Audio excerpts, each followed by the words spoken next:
and now I am reading the last para. Let us remember that the great legacy lies not in buildings or monuments, but in the respect and regard we show to the priceless legacy of the Constitution of India and the timeless values of democracy, secularism, federalism, and social justice. Together, as part of this varied and beautiful nation, we will weave the tapestry of inclusive growth and responsible resilience, overcoming all the challenges that are thrown our way. Jai Hind.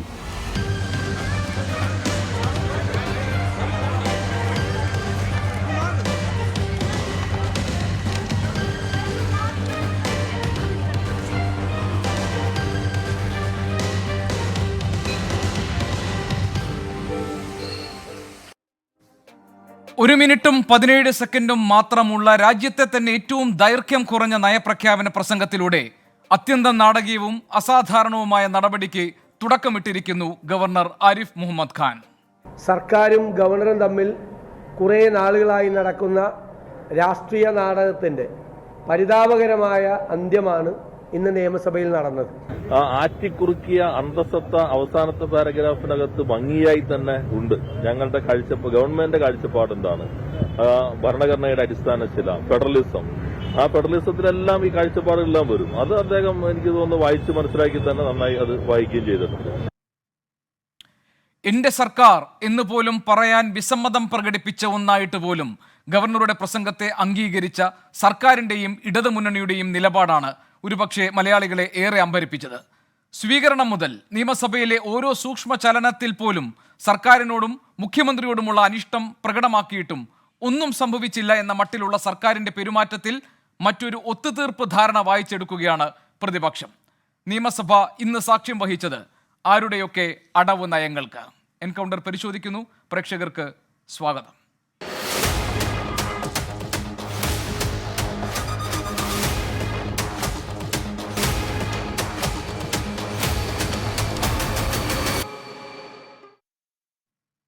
CPIM-ന്റെ Shri M Prakashan master, കോൺഗ്രസിലെ Shri BRM Shafeer, BJP-യുടെ Shri KVS Haridas എന്നിവർ ഇന്ന് ഈ ചർച്ചയിൽ പങ്കെടുക്കാൻ നമ്മളോടൊപ്പമുണ്ട്.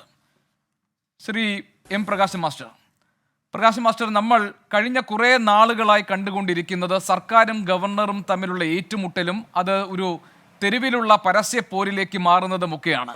മുഖ്യമന്ത്രി മുതൽ മന്ത്രിമാർ ഓരോരുത്തർ വരെ ഗവർണർക്കെതിരെ നിശിതമായ വിമർശനം ഉന്നയിച്ചുകൊണ്ട് ഉപയോഗിക്കാവുന്നതിൻ്റെ ഏറ്റവും ശക്തമായ ഭാഷയിൽ വിമർശനങ്ങൾ പരസ്യമായി ഉന്നയിക്കുന്നത് നമ്മൾ കണ്ടു. ഭരണഘടനാ സ്ഥാപനങ്ങളുടെ ഏറ്റുമുട്ടലിന് സാക്ഷ്യം വഹിച്ച ദിനങ്ങൾ കടന്നുപോയി.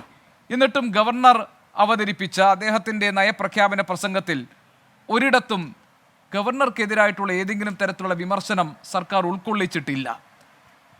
എന്നിട്ട് പോലും ഗവർണർ ആ നയപ്രഖ്യാപന പ്രസംഗം പൂർണ്ണമായി വായിക്കാൻ തയ്യാറായതുമില്ല. അടിമുടി അദ്ദേഹത്തിൻ്റെ മുഴുവൻ പെരുമാറ്റത്തിലും ഈ സർക്കാരിനോടും മുഖ്യമന്ത്രിയോടും ഒക്കെയുള്ള അദ്ദേഹത്തിൻ്റെ അനിഷ്ടം ഇന്ന് സഭയിൽ പ്രകടമാവുകയും ചെയ്തു. എൻ്റെ സർക്കാർ എന്ന് പോലും അങ്ങനെ ഒരു അവകാശം പോലും മുന്നോട്ട് വെച്ച് അത് ഓൺ ചെയ്തുകൊണ്ട് ഈ നയപ്രഖ്യാപന പ്രസംഗത്തിൽ അദ്ദേഹത്തിന് വരാൻ കഴിഞ്ഞില്ല. സർക്കാരിനോടുള്ള അനിഷ്ടവും മുഖ്യമന്ത്രിയോടുള്ള വിയോജിപ്പും അതൃപ്തിയും ഒക്കെ ഇന്ന് സഭയിൽ പ്രകടമായില്ലേ? പക്ഷേ നിങ്ങളുടെ സമീപനം ആകെ മാറിയല്ലോ. ഞങ്ങളുടെ കാച്ചിക്കുറുക്കിയ അന്തസത്ത മുഴുവൻ ഗവർണർ അദ്ദേഹത്തിൻ്റെ ഈ 77 മിനിറ്റുള്ള പ്രസംഗത്തിലുണ്ട് എന്നാണ്, 1 മിനിറ്റും 77 സെക്കൻഡുമുള്ള പ്രസംഗത്തിലുണ്ട് എന്നാണ് പറഞ്ഞത്. എന്താണ് യഥാർത്ഥത്തിൽ, എങ്ങനെയാണ് നിങ്ങൾ ഇതിനെ കാണുന്നത്? 77 സെക്കൻഡുള്ള പ്രസംഗം, ക്ഷമിക്കണം, ഞാൻ 77 മിനിറ്റ് എന്നാണ് പറഞ്ഞത്, ക്ഷമിക്കണം. കേരള ഗവർണർ കഴിഞ്ഞ കുറച്ച് കാലമായിട്ട് കാണിച്ചുകൊണ്ടിരിക്കുന്ന നിലപാടുകൾ എല്ലാ ജനാധിപത്യ സ്നേഹികളെയും അമ്പരപ്പിക്കുന്നതും വേദനിപ്പിക്കുന്നതുമാണ്.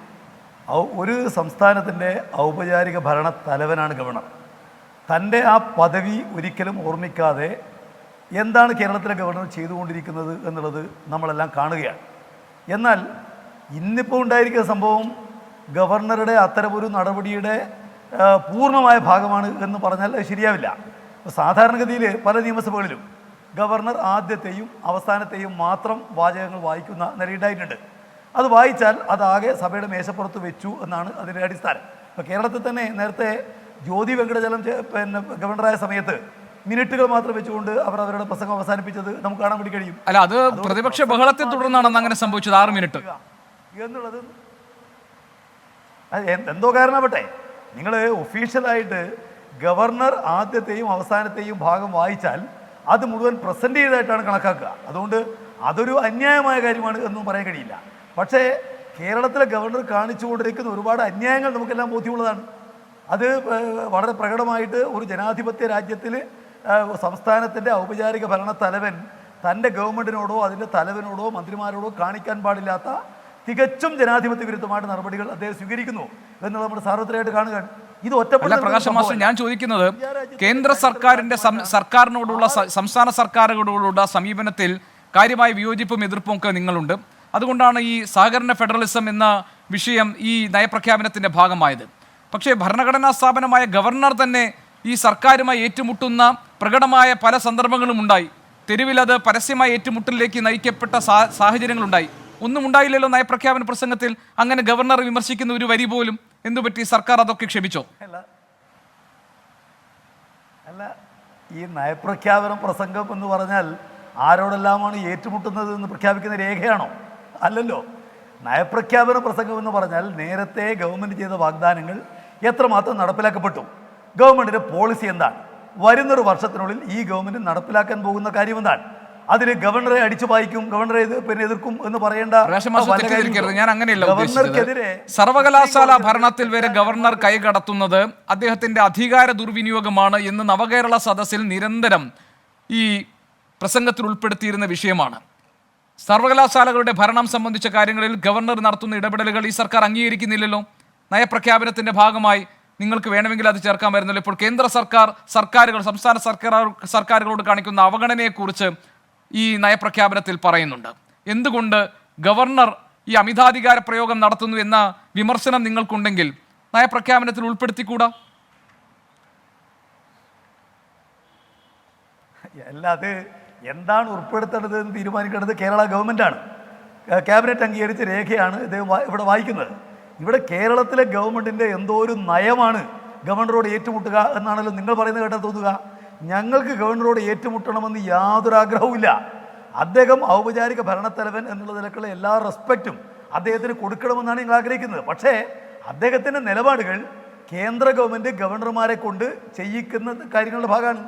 ഇന്ത്യ ചരിത്രത്തിൽ ആദ്യമായിട്ടാണല്ലോ 6 ഗവർണർമാർക്കെതിരെ സുപ്രീം കോടതിയിലേക്ക് സ്റ്റേറ്റ് ഗവൺമെൻറ്റുകൾ പോകേണ്ടി വരുന്ന അവസ്ഥയുണ്ടായത്. അത് കേന്ദ്ര ഗവൺമെൻറ് ഗവർണർമാരെ കൊണ്ട് ചെയ്യിക്കുന്ന കാര്യങ്ങളുടെ ഒരു നഖചിത്രമാണ്. ഏറ്റുമുട്ടണം എന്ന ആഗ്രഹമില്ല എന്ന് പറഞ്ഞാൽ കേരളത്തിലെ മുഖ്യമന്ത്രിയും മറ്റു മന്ത്രിമാരും ഒക്കെ ഈ ഗവർണറെ കുറിച്ച് നടത്തിയിട്ടുള്ള പരാമർശങ്ങൾ വേണമെങ്കിൽ ഞാൻ താങ്കൾ ഒരിക്കൽ കൂടി കേൾപ്പിക്കാം. നമ്മളതൊന്നും മറന്നുപോയിട്ടില്ലല്ലോ. ഏറ്റുമുട്ടൽ തന്നെ ആയിരുന്നല്ലോ. വേണ്ടല്ലോ, ആ അഭിപ്രായത്തിലൊന്നും ഒരു മാറ്റവുമില്ല. ഈ കേരളത്തിലെ ഗവർണറെ കുറിച്ച് ഞങ്ങൾ പ്രകടിപ്പിച്ച ഒരഭിപ്രായത്തിലും ഒരു തരി പോലും മാറ്റമില്ല.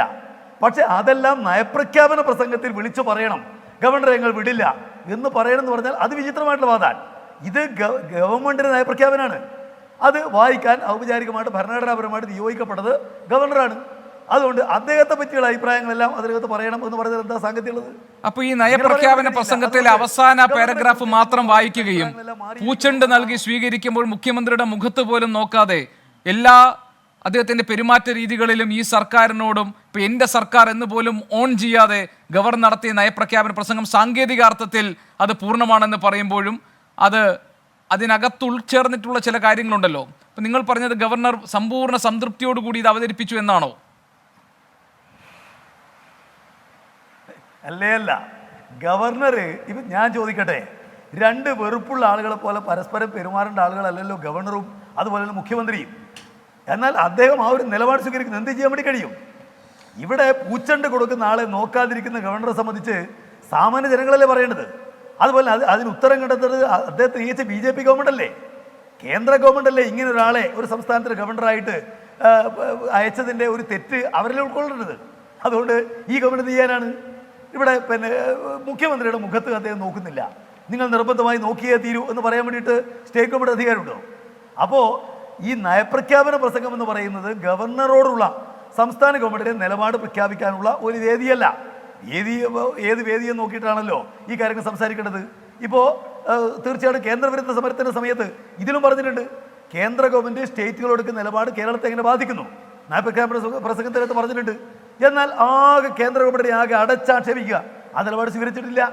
അപ്പോൾ തികച്ചും പക്വമായിട്ടുള്ള ഒരു സംസ്ഥാനത്തിലെ ഗവൺമെൻറ്, ജനങ്ങളോട് നീതി പുലർത്തുന്ന ഒരു ഗവൺമെൻറ് എന്നുള്ള നിലക്ക് തികച്ചും പക്വമായിട്ടുള്ള, ഇത്ര പക്വതയില്ലാതെ പെരുമാറുന്ന ഗവർണറോട് പോലും എത്ര പക്വതയോടെയാണ് കേരളത്തിലെ LDFൻ്റെ ഗവൺമെൻറ് പെരുമാറുന്നത് എന്നുള്ളതിൻ്റെ ഏറ്റവും വലിയ ഉദാഹരണമാണ് ഈ നയപ്രഖ്യാപന പ്രസംഗം.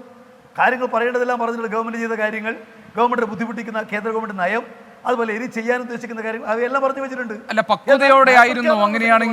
അങ്ങനെയാണെങ്കിൽ മുഖ്യമന്ത്രിയും മറ്റു മന്ത്രിമാരും ഈ ഗവർണർക്കെതിരെ നടത്തിയിട്ടുള്ള പരാമർശങ്ങളും ഈ പക്വതയോടുകൂടി സർക്കാർ കാര്യങ്ങൾ കൈകാര്യം ചെയ്യുന്നതിനുള്ള നിദാനമാണോ? പക്വത വിട്ട് ഒരു കാര്യവും കേരള മുഖ്യമന്ത്രിയോ അല്ലെങ്കിൽ കേരളത്തിലെ മന്ത്രിമാരോ പ്രതികരിച്ചിട്ടില്ല.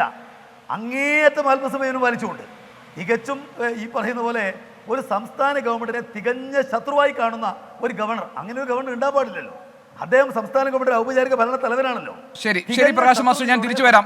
ശ്രീ BRM ഷഫീർ, ഞാൻ വരാം താങ്കളിലേക്ക്. ശ്രീ BRM ഷഫീർ, ഇന്ന് സഭയ്ക്കകത്ത് ഈ 78 സെക്കൻഡിൽ നയപ്രഖ്യാപന പ്രസംഗം വായിച്ചു തീർത്തതും മുഖ്യമന്ത്രിയുടെ മുഖത്ത് പോലും നോക്കാതെ അദ്ദേഹം പൂച്ചെണ്ട് വാങ്ങി, ബൊക്കെ വാങ്ങി അകത്തേക്ക് പ്രവേശിച്ചതും അദ്ദേഹത്തിൻ്റെ അതൃപ്തി മുഴുവൻ പ്രകടമാക്കിക്കൊണ്ടുള്ള പെരുമാറ്റവും ഒക്കെ ഈ സർക്കാരിനോടും മുഖ്യമന്ത്രിയോടുമൊക്കെയുള്ള അദ്ദേഹത്തിൻ്റെ ഇഷ്ടക്കേടും വിയോജിപ്പും ഒക്കെ പ്രകടമാക്കുന്നതായിരുന്നു. പക്ഷെ എന്നിട്ടും കോൺഗ്രസ് ആരോപിക്കുന്നത് ഇതിന് പിന്നിൽ ഒത്തുതീർപ്പ് നടന്നിട്ടുണ്ട് എന്നാണ്. ഇപ്പോൾ മാത്രമല്ല, ഗവർണറും ഗവൺമെൻറ്റും തമ്മിൽ ഏറ്റുമുട്ടലുണ്ടായ എല്ലാ ഘട്ടങ്ങളിലും, എല്ലാ സന്ദർഭങ്ങളിലും കോൺഗ്രസിൻ്റെ ആക്ഷേപവും പരാതിയും ഇതിനെല്ലാം പിന്നിൽ ഒരു ഒത്തുതീർപ്പുണ്ടെന്നാണ്. നിങ്ങൾ എങ്ങനെ ഇതിനെ ന്യായീകരിക്കും? ഈ ആക്ഷേപത്തെ എങ്ങനെ ന്യായീകരിക്കും? കേരളത്തിൻ്റെ ചരിത്രത്തിൽ ഇങ്ങനെ ഒരു നയപ്രഖ്യാപനം നമ്മൾ ആരെങ്കിലും കണ്ടിട്ടുണ്ടോ? കേരളത്തിൻ്റെ ജനാധിപത്യ രാഷ്ട്രീയത്തിൽ 1 മിനിറ്റും 17 സെക്കൻഡും എടുത്തുകൊണ്ട് യാതൊരു ബഹളവുമില്ലാത്തൊരു സഭയിൽ, സഭയുടെ അന്തസ്സിന് നിരക്കാത്ത തരത്തിൽ ഗവർണർ ഒരു രാഷ്ട്രീയ ശക്തിയായി സ്വയം അവരോധിച്ചുകൊണ്ട് ഉള്ളടക്കത്തോട് പോലും യോജിക്കാതെ അസാധാരണമായ തൻ്റെ ശൈലിയിൽ അദ്ദേഹം നയപ്രഖ്യാപന പ്രസംഗം പൂർത്തിയാക്കിയിരിക്കുകയാണ്. അതിലൊന്നും ഇപ്പം നയപ്രഖ്യാപന പ്രസംഗം പൂർണ്ണമായും അങ്ങ് വായിച്ചു കളയണം, ഇത്ര പേജേ വായിക്കാവൂ എന്നൊന്നും ഒരിടത്ത് പറയാത്തത് കൊണ്ട് തന്നെ അതിൻ്റെ സാങ്കേതികത്വത്തിൻ്റെ അടിസ്ഥാനത്തിൽ പരിശോധിച്ചാൽ ഗവർണറുടെ നടപടി സാങ്കേതികപരമായി ശരിയല്ല എന്ന് പറയാൻ കഴിയില്ല. എന്നാൽ നിങ്ങൾ നോക്ക്, ഈ അടുത്ത കാലത്തായി CPM എന്ന് പറയുന്ന രാഷ്ട്രീയ പ്രസ്ഥാനം എടുത്തിട്ടുള്ള സമീപനത്തിൻ്റെ ഒരു നയവ്യതിയാനം കാണണമെങ്കിൽ ഇന്ന് ഈ പറയപ്പെടുന്ന നയപ്രഖ്യാപന പ്രസംഗം നടത്തിയതിന് ശേഷം LDFൻ്റെ പാർലമെൻ്ററി പാർട്ടി അടിയന്തരമായി AKG സെൻറ്ററിൽ കൂടുകയുണ്ടായി. വേണമെങ്കിൽ അവർക്കത് നിഷേധിക്കാം, പക്ഷേ കൂടിയെന്നുള്ള കാര്യം സത്യമാണ്, മാധ്യമങ്ങൾ അറിഞ്ഞ കാര്യമാണ്. ഇതൊരു തിരിച്ചടിയല്ലെന്നും കടന്നാക്രമണമേ വേണ്ടെന്നും പുറത്ത് വിമർശനങ്ങളൊന്നും തന്നെ വേണ്ടെന്നും പ്രതിഷേധിക്കാനോ അങ്ങനെയുള്ള കാര്യങ്ങളുമായി ബന്ധപ്പെട്ട് മുന്നോട്ട് പോകേണ്ടതില്ലെന്നും കേരളത്തിലെ മുഖ്യമന്ത്രി ശ്രീ പിണറായി വിജയൻ ആ യോഗത്തിൽ ആവർത്തിച്ചു പറഞ്ഞു. അതിനുശേഷം മുമ്പ് MP രാജേഷിനെ പോലുള്ള മന്ത്രിമാരും അതുപോലെ തന്നെ ഉള്ള മന്ത്രിമാരും MLA-മാരുമെല്ലാം ഫേസ്ബുക്കിലൂടെ ഉൾപ്പെടെ കടന്നാക്രമണം നടത്തിയിട്ടുള്ള ഗവർണർക്കെതിരായുള്ള നിലപാട് ഇപ്പോൾ ബഹുമാനായ ശ്രീ പ്രകാശ് ഉൾപ്പെടെയുള്ള ആളുകൾ മയപ്പെടുത്തിയിരിക്കുകയാണ്. നിങ്ങൾക്ക് എന്ത് മനസ്സിലായി? ഇത് ഗവർണറുമായി ബന്ധപ്പെട്ട ഒരു ഇഷ്യൂവുമായി മാത്രമല്ല ഞങ്ങൾ ഇതിനെ കാണുന്നത്. ഇത് മുഖ്യമന്ത്രിയുടെ മകൾ ഈ അടുത്ത സമയത്ത് ഒരു ഊരാക്കുടുക്കിൽ പോയി പെട്ടു. മുഖ്യമന്ത്രി തന്നെ ഭാഷയിൽ പറഞ്ഞാൽ ഞങ്ങൾ നോക്കുകൂലിയും കൈക്കൂലിയൊന്നും വാങ്ങില്ല എന്ന് പറയെങ്കിൽ പോലും ആർത്തിയാണ് അധികാരത്തിൻ്റെ കേന്ദ്രം എന്നൊക്കെ പറഞ്ഞ് പ്രസംഗിക്കുമെങ്കിലും മുഖ്യമന്ത്രിയുടെ മകൾ പോയി പെട്ടു, മാസപ്പടിയിൽ പെട്ടു. കരിമണൽ കർത്തയുടെ മാസപ്പടിയുമായി ബന്ധപ്പെട്ട് കേന്ദ്ര കോർപ്പറേറ്റീവ് മന്ത്രാലയം 4 മാസക്കാലത്തേക്ക് അന്വേഷണം പ്രഖ്യാപിച്ചു. 4 മാസമെന്ന് പറഞ്ഞാൽ പാർലമെൻറ്റ് തിരഞ്ഞെടുപ്പ് കഴിഞ്ഞതിന് ശേഷം അന്വേഷണ റിപ്പോർട്ട് സമർപ്പിച്ചാൽ മതി. വേണമെങ്കിൽ വീണയെ അനുകൂലിച്ചുകൊണ്ട് റിപ്പോർട്ട് കേന്ദ്രത്തിന് സമർപ്പിക്കാം, ഇല്ലെങ്കിൽ വീണയെ ക്ലീൻ ചീട്ട് കൊടുത്തുകൊണ്ടും സമർപ്പിക്കാം. അതിനുള്ള ഒരു വടി അവിടെ ഇട്ടിരിക്കുകയാണ്. ഇവിടുത്തെ പ്രശ്നം എന്താണ്? നിങ്ങൾ നോക്കൂ, ഈ അടുത്ത കാലത്തായി നടന്ന 3-4 സംഭവങ്ങൾ ഞാൻ നിങ്ങളോട് പറയാം, അപ്പോഴേ നിങ്ങൾക്ക് ഒത്തുതീർപ്പ് മണക്കുള്ളൂ. ഒന്നാമത്തെ സംഭവം, കേരളത്തിൽ നിങ്ങളേവർക്കും അറിയാവുന്ന പോലെ തന്നെ തൃശ്ശൂർ BJPക്ക് വിട്ടുകൊടുത്തുകൊണ്ട് ബാക്കി 19 സീറ്റുകളിൽ അങ്ങോട്ടും ഇങ്ങോട്ടും വോട്ട് മറിക്കുന്നതിൻ്റെ രാഷ്ട്രീയത്തെ സംബന്ധിച്ചെല്ലാം നമ്മൾ നിരവധി വേദികളിൽ ചർച്ച ചെയ്തിട്ടുണ്ട്. നമ്മൾ 24-ലും ചർച്ച ചെയ്തിട്ടുണ്ട്. അതവിടെ നിൽക്കട്ടെ, തൃശ്ശൂർ അവിടെ നിൽക്കട്ടെ, ഒത്തുതീർപ്പിൻ്റെ അവസ്ഥയിൽ അവിടെ നിൽക്കട്ടെ. ഇവിടുത്തെ പ്രശ്നം നമ്മൾ അറിയാവുന്ന പോലെ തന്നെ കഴിഞ്ഞ ഫെബ്രുവരി 17-ന് LDFിൻ്റെ കൺവീനർ EP ജയരാജൻ പരസ്യമായി പത്രസമ്മേളനം വിളിച്ചിട്ട് പറഞ്ഞു, കേന്ദ്ര ഗവൺമെൻറ്റുകൾക്കെതിരായി, കേന്ദ്ര സർക്കാരിനെതിരായി ഡൽഹിയിൽ പ്രതിപക്ഷത്തെ ഉൾപ്പെടെ വന്നാൽ കൊണ്ടുപോയിക്കൊണ്ട് തന്നെ ഞങ്ങൾ ജനകീയ പ്രതിരോധ സദസ്സ് സംഘടിപ്പിക്കും. അഥവാ കേന്ദ്രത്തിനെതിരായി തുറന്ന യുദ്ധപ്രഖ്യാപനമായിരുന്നു. നിങ്ങൾ ഇപ്പോൾ ശ്രദ്ധിച്ചോന്നറിയില്ല, ശ്രീ ബിനോയ് വിശ്വത്തിന് കൊടുത്ത കത്ത് ഉൾപ്പെടെ പുറത്തു വന്നിട്ടുണ്ട്. ഫെബ്രുവരി 18 സമ്മേളനം അതൊരു പൊതുസമ്മേളനമായി ചുരുക്കിയിട്ടുണ്ട്. എന്ന് പറഞ്ഞാൽ സമരമൊന്നുമില്ല കേട്ടോ, ഒരു സമ്മേളനം നടത്തി കാര്യങ്ങൾ പറയും. ഭരണഘടനാ സംരക്ഷണ സമ്മേളനം. കേന്ദ്രത്തിന് ഒരു കേന്ദ്രത്തിനെതിരായ പ്രക്ഷോഭം എന്നതുപോലും മാറ്റി, സമരം എന്ന വാക്കേ മാറ്റി, കേന്ദ്രത്തിനെതിരായ യുദ്ധപ്രഖ്യാപനം എന്ന വ്യാഖ്യാനത്തിന് പോലും ഇട നൽകാത്ത വണ്ണം ഒരു പൊതുസമ്മേളനമായിട്ട് അതങ്ങ് മാറ്റിയിരിക്കുകയാണ്. അഥവാ കേന്ദ്രത്തിനെതിരായിട്ടുള്ള വിമർശനങ്ങൾ അതിൻ്റെ കട്ടി ഒന്ന് കുറഞ്ഞു. അതാണ് ഒന്നാമത്തെ കാര്യം. രണ്ട്, നിങ്ങൾ ഇന്ന് തന്നെ ഈ നയപ്രഖ്യാപന പ്രസംഗം ഗവർണർ വായിച്ചാലും വായിച്ചില്ലെങ്കിലും സഭയുടെ മേശപ്പുറത്തുണ്ടല്ലോ. നിങ്ങൾ നോക്കൂ, ഈ പേജ് നമ്പർ 23, 24, 25 ആണല്ലോ കേന്ദ്രവുമായി ബന്ധപ്പെട്ട് 1-2 പരാമർശങ്ങളെങ്കിലും പറഞ്ഞിട്ടുള്ളത്. അവിടെ നിങ്ങൾ ശ്രദ്ധിച്ചു നോക്കൂ, സാമ്പത്തിക പ്രയാസമുണ്ട് എന്നൊക്കെ പറയുന്നുണ്ട്. പക്ഷേ കേന്ദ്രം ഞങ്ങളെ, ശ്രീ നരേന്ദ്രമോദിയുടെ ഗവൺമെന്റിന്റെ നയങ്ങൾ പണം തരാതെ ഞങ്ങളെ ബുദ്ധിമുട്ടിക്കുന്നു എന്നൊരു വാചകം അതിനകത്തുണ്ടോ നോക്ക്. ഇല്ല. സാമ്പത്തിക അസമത്വം കേന്ദ്രവും തമ്മിൽ ഉണ്ട് എന്ന് പറയുന്നതല്ലാതെ, കേന്ദ്രം ഞങ്ങളുടെ വിഹിതം വെട്ടിക്കുറച്ചു എന്നൊക്കെ പറയുന്നതല്ലാതെ, നിങ്ങൾ എവിടെയെങ്കിലും വായ്പാ പരിധി വെട്ടിക്കുറച്ചു എന്നൊക്കെ പറയുന്നതല്ലാതെ ഒരു പ്രക്ഷോഭത്തിൻ്റെ നാന്ദി കുറിക്കുന്ന തരത്തിലുള്ള എന്തെങ്കിലും ഒരു വാചകം ഈ സാമ്പത്തിക രംഗവുമായി ബന്ധപ്പെട്ട് സമരം തന്നെ നടത്തിയാലേ തീരൂ എന്ന് പറയുന്ന ഒരു ഗവൺമെന്റിന്റെ നയപ്രഖ്യാപന പ്രസംഗത്തിൽ ഒഴുക്കൻ മട്ടിൽ പറയുന്നതല്ലാതെ എന്തെങ്കിലും ഉണ്ടോ നോക്കൂ ശ്രീ ഗോപി. ഇല്ല, കാണത്തില്ല. നിങ്ങൾ നോക്കൂ, സാധാരണ അപ്പോൾ നിങ്ങൾ ചോദിക്കും, ശ്രീ പ്രകാശൻ ചോദിച്ചൊരു ചോദ്യമുണ്ട്, നയപ്രഖ്യാപന പ്രസംഗത്തിൽ അതൊക്കെ എഴുതി വായിക്കണോ? അതൊക്കെയാണോ നയപ്രഖ്യാപന പ്രസംഗം? മുമ്പ് കൊടുത്ത വാഗ്ദാനങ്ങളും ചെയ്തതുമായിട്ടുള്ള ബന്ധപ്പെട്ട കാര്യങ്ങൾ പറഞ്ഞാൽ പോരെ എന്ന് ചോദിച്ചാൽ ചിലപ്പോൾ ചില അന്തം കമ്മികൾക്ക് ചിലപ്പോൾ അത് വലിയ സന്തോഷമായിരിക്കും. അങ്ങനെയല്ലല്ലോ ശ്രീ പ്രകാശൻ. നിങ്ങളുടെ തൊട്ട് മുമ്പത്തെ നയപ്രഖ്യാപന പ്രസംഗം എടുക്കുക. കഴിഞ്ഞ 7 കൊല്ലത്തിനിടയിൽ ഏറ്റവും അവസാനം നടന്നിട്ടുള്ള 4 നയപ്രഖ്യാപന പ്രസംഗങ്ങൾ വേണമെങ്കിൽ ഞാൻ എടുക്കാം. ആ 4 നയപ്രഖ്യാപന പ്രസംഗങ്ങളിലും നിങ്ങൾ ആവർത്തിച്ച് നിങ്ങൾ കേന്ദ്രത്തിനെതിരായി നിങ്ങൾ ഒളിയമ്പ മാത്രമല്ല, നേരിട്ട് പ്രത്യക്ഷ യുദ്ധമായിരുന്നു. കേന്ദ്രത്തിൻ്റെ സാമ്പത്തിക നയത്തിനെതിരായി, കേന്ദ്രത്തിൻ്റെ കാവ്യവൽക്കരണ വിദ്യാഭ്യാസ മേഖലയ്ക്കെതിരായി, കേന്ദ്ര ഗവൺമെന്റിന്റെ ഓർഡിനൻസ് രാജിനെതിരായി, കേന്ദ്രവും ഗവർണറും തമ്മിലുള്ള അവിഹിതമായ ബന്ധത്തെ സംബന്ധിച്ച്, കേന്ദ്രം നിങ്ങളെ വല്ലാതെ സാമ്പത്തികമായി ഞെരുക്കുന്നതിനെ സംബന്ധിച്ചെല്ലാം 3-4 നയപ്രഖ്യാപനങ്ങളിൽ പറഞ്ഞ പിണറായി വിജയന്റെ ഇപ്പോഴത്തെ നയപ്രഖ്യാപനത്തിൽ ഇതൊന്നും കാണുന്നില്ല. രണ്ടാമത്തെ കാര്യം നിങ്ങൾ നോക്ക്, ഡൽഹി സമരം സമ്മേളനമായിട്ട് മാറ്റുന്നു. ഏറ്റവും അടുത്ത് നടന്ന DYFI 7 കൊല്ലത്തിനിടയിൽ നടത്തിയ ഏക സമരം എന്ന് പറയുന്നത്, അഥവാ അവരാകെ ഇവിടെ ഉണ്ട് എന്ന് കാണിക്കാൻ വേണ്ടി നടത്തിയൊരു സമരം മനുഷ്യ ചങ്ങലയാണ്. ശരിയാണ് സാർ, 1988-ലോ 89-ലോ ഒരു സമ്മേളനം നടന്നു. ശ്രീ M. വിജയകുമാറാണ് നിങ്ങളുടെ അഖിലേന്ത്യാ അധ്യക്ഷൻ. അന്നുൾപ്പെടെ സഖാവ് EMS നമ്പൂതിരിപ്പാട് ഉൾപ്പെടെയുള്ള ആളുകൾ വന്ന് കൈകൾ കോർത്ത് പിടിച്ചതാണ് നിങ്ങളുടെ മനുഷ്യ ചങ്ങല. എൻ്റെ ചോദ്യം, DYFI കേന്ദ്രത്തിനെതിരായി ഒരു മനുഷ്യ ചങ്ങല പിടിക്കുമ്പോൾ നിങ്ങളുടെ കേരളത്തിൽ നിന്നും കേന്ദ്ര പ്രക്ഷോഭം പ്രഖ്യാപിക്കപ്പെട്ട നിങ്ങളുടെ പ്രിയങ്കരനായ മുഖ്യമന്ത്രി എന്തേ മനുഷ്യച്ചങ്ങലയിൽ ഒന്ന് വന്ന് കയറിയില്ല? എന്തേ മനുഷ്യച്ചങ്ങല ഉദ്ഘാടന വേദിയിൽ വന്നില്ല? എന്തായിരുന്നു മനുഷ്യച്ചങ്ങലയിൽ അണിചേരുന്നതിൽ നിന്നും മന്ത്രിമാരെയും മുഖ്യമന്ത്രിയെയും പ്രത്യക്ഷത്തിൽ തന്നെ മാറ്റി നിർത്താൻ സംസ്ഥാനത്തിലെ ഉന്നതന്മാരായിട്ടുള്ള CPMകാർ മാറി നിന്ന് കൊടുക്കേണ്ട കാര്യം എന്തായിരുന്നു? ഉത്തരം വളരെ ലളിതമാണ്. ഞങ്ങൾ നരേന്ദ്രമോദിക്കെതിരായ യുദ്ധത്തിന് ഞങ്ങൾ ഇറങ്ങിയിട്ടില്ല. ഞങ്ങളുടെ ഏതൊക്കെ കുട്ടികൾ ചില വിമർശനങ്ങളുമായി ബന്ധപ്പെട്ട ഒരു മനുഷ്യച്ചങ്ങല പിടിച്ചു എന്ന് വരുത്താനാണ്. നിങ്ങൾ നോക്കൂ, ഏറ്റവും അവസാനം വിമാനത്താവളത്തിൽ നരേന്ദ്രമോദിയെ സ്വീകരിക്കാൻ വേണ്ടി അവിടെ പാർട്ടിയും അവരുടെ മുന്നണിയും അവരുടെ ഗവൺമെന്റും തീരുമാനിച്ചത് ശ്രീ രാജീവ് പോകണമെന്നുള്ളതാണ്. മന്ത്രി രാജീവ് പോയി സ്വീകരിക്കും. തിരിച്ചു പോകുമ്പോഴും പ്രോട്ടോകോൾ ആ ചാർജുള്ള മന്ത്രി എന്ന നിലയിൽ രാജീവ് പോയി സ്വീകരിക്കും. രാജീവ് തന്നെ യാത്രയും വെക്കും. നിങ്ങൾ നോക്കൂ, നരേന്ദ്രമോദി അവിടെ വന്നത് കൊച്ചിൻ ഷിപ്പ്യാർഡിൽ ഒരു കൊച്ചു പരിപാടി കഴിഞ്ഞാൽ പിന്നെ തൃശ്ശൂർ ബേസ് ചെയ്തൊരു പരിപാടിക്കാണ്, ഒരു വലിയ പരിപാടിക്കാണ് അദ്ദേഹം വന്നത്. പിന്നെ ഒരു കല്യാണവുമായിട്ട് ബന്ധപ്പെട്ടാണ് വന്നത്. എൻ്റെ ചോദ്യം വളരെ വ്യക്തമാണ്. നിങ്ങൾ ശ്രദ്ധിച്ചോന്നറിയില്ല, നേരിട്ട് പോവുകയാണ് മുഖ്യമന്ത്രി സ്വീകരിക്കാൻ. വൈകുന്നേരം എല്ലാ പരിപാടിയും കഴിഞ്ഞ് പോകുമ്പോഴും മുഖ്യമന്ത്രി വീണ്ടും പോവുകയാണ് യാത്രയാക്കാൻ, കൈകളും കോർത്ത് പിടിച്ചുകൊണ്ട്. നിങ്ങൾക്കറിയോ, ജ്യേഷ്ഠാനുജന്മാരെ പോലെ നിൽക്കുന്ന മുഖ്യമന്ത്രിയെയും പ്രധാനമന്ത്രിയെയും നിങ്ങൾ കണ്ടില്ലേ? നിങ്ങൾ ഇനി അടുത്തൊരു സംഭവം നിങ്ങൾക്ക് മനസ്സിലാക്കാം. ഇവിടെ ഭാരത് ജോഡോ യാത്രയുടെ സമാപനം കശ്മീരിൽ നടന്നു. ആ കശ്മീരിലെ സമ്മേളനത്തിൽ നിന്നും സീതാറാം യെച്ചൂരി പോകുന്നതെന്നും എതിർത്താരെന്നറിയോ? ഇതേ പിണറായി വിജയന. നിങ്ങൾക്കറിയോ, ഇന്ത്യ മുന്നണിയിൽ CPI പോലും കോർഡിനേഷൻ കമ്മിറ്റിക്ക് ആളിനെ വിട്ടു. ഇന്ത്യ മുന്നണിയിൽ ഉണ്ടോ എന്ന് വെച്ചാൽ ഉണ്ട്, ഇല്ലേ എന്ന് വെച്ചാൽ ഇല്ല.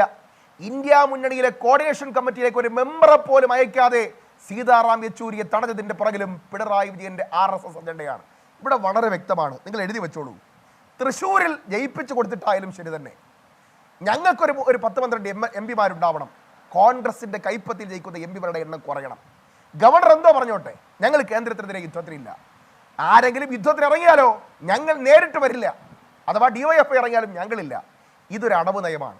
ഗവർണർ പരിധി വിട്ടു എന്ന് ഇന്ന് പറയേണ്ടതാരാ? മുഖ്യമന്ത്രിയാണ്. സംസ്ഥാന CPMന്റെ സെക്രട്ടറിയാണ്. പറഞ്ഞതാരാ? കേരളത്തിലെ പ്രതിപക്ഷ നേതാവാണ്. ഇനി എന്തുകൊണ്ടാണ് ഇവർ തമ്മിലുള്ള ചക്കളത്തിൽ പോരാട്ടം എന്ന് പറഞ്ഞു തരാം. ഒരു ഉദാഹരണം പറഞ്ഞു തരാം.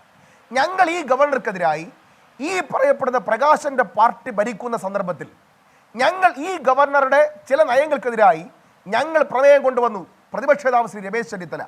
എന്താ പ്രമേയം? ആരിഫ് മുഹമ്മദ് ഖാനെ പിൻവലിക്കണം. വളരെ വളരെ സ്പെസിഫിക് ആയിട്ടുള്ള റീസണാണ്. ആരിഫ് മുഹമ്മദ് ഖാനെ കേന്ദ്രം പിൻവലിക്കണം. അയാളിൽ നിയമസഭ അവിശ്വാസം രേഖപ്പെടുത്തുന്നു. പ്രമേയമാണ്. AK ബാലന്റെ പുറകെ കൂടി നിർത്തി. അന്ന് നിയമമന്ത്രിയായ AK ബാലൻ പയ്യെ പ്രതിപക്ഷ നേതാവ് കൊണ്ടുവന്ന ആ പ്രമേയത്തെ വീറ്റോ ചെയ്തു. പ്രമേയത്തെ വോട്ടിനിടാതെ മരവിപ്പിച്ചു. ആരാ മരവിപ്പിച്ചത്? ഇതേ ഗവർണറെ സംരക്ഷിക്കാൻ. ആര്? പിണറായി വിജയൻ. നിങ്ങൾക്ക് എന്ത് മനസ്സിലായി? ചക്കളത്തി പോരാട്ട. ഇതൊക്കെ ഞങ്ങൾക്ക് വ്യക്തമായിട്ട്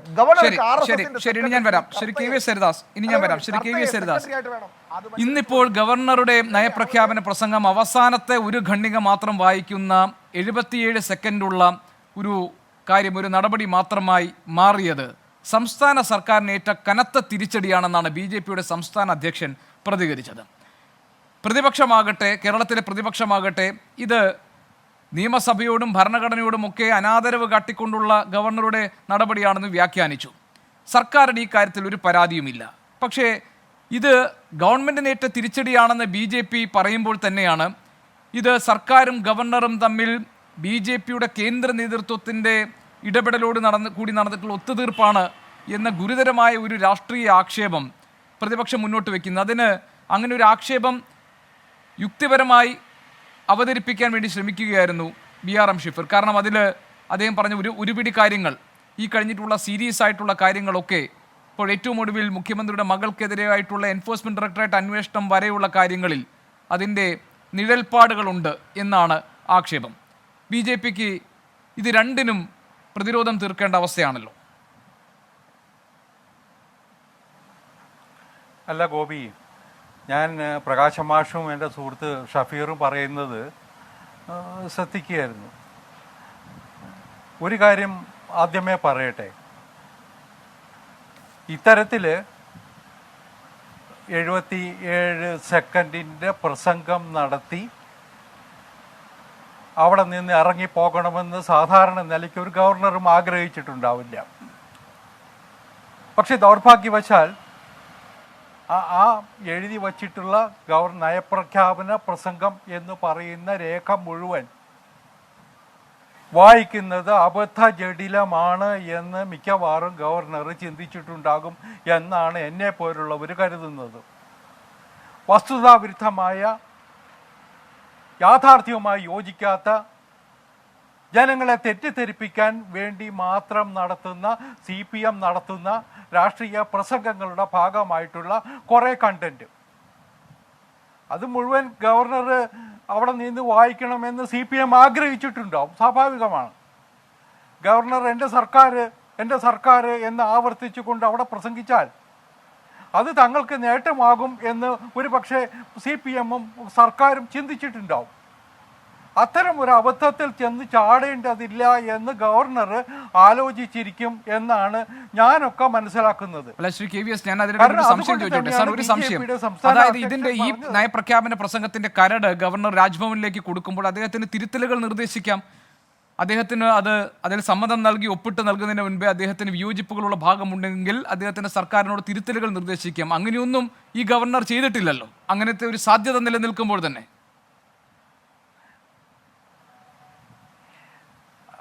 ഇതൊക്കെ ശരിയാണ് ഗോപി, ഇതൊക്കെ ശരിയാണ്. മുൻകാലങ്ങളിൽ നമ്മൾ കണ്ടിട്ടില്ലേ ഇതിനേക്കാൾ, ഇപ്പോൾ ഷഫീർ തന്നെ സൂചിപ്പിച്ചല്ലോ, ഇതിനേക്കാൾ അപകടകരമായ പ്രസ്താവനകൾ ഉൾക്കൊള്ളുന്ന നയപ്രഖ്യാപന പ്രസംഗങ്ങൾ ഉണ്ടായിട്ടില്ലേ?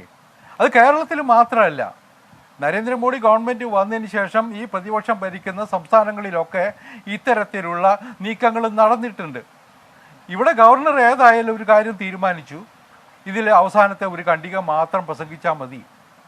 അത് ഒരു സംശയം വേണ്ട, അദ്ദേഹത്തെ കൊണ്ട് ഇത് മുഴുവൻ പ്രസംഗിപ്പിക്കണം എന്ന് ആഗ്രഹിച്ച CPM-നേറ്റ ഈ സർക്കാരിനേറ്റ കനത്ത ആഘാതം തന്നെയാണ്. രണ്ടാമത്തെ ഒരു കാര്യം നമ്മളൊക്കെ മനസ്സിലാക്കേണ്ടത്, സർക്കാരിൻ്റെ നയപ്രഖ്യാപന പ്രസംഗമാണിത്. അതിൽ കുറേ യാഥാർത്ഥ്യം ഉണ്ടാകണ്ടേ, കുറേ വസ്തുതകൾ ഉണ്ടാവണ്ടേ? എന്തിന് ഇന്നത്തെ കേരളത്തിലെ സ്ഥിതിഗതികളുടെ ഒരു ചെറിയ ചിത്രമെങ്കിലും ഉണ്ടാവണ്ടേ?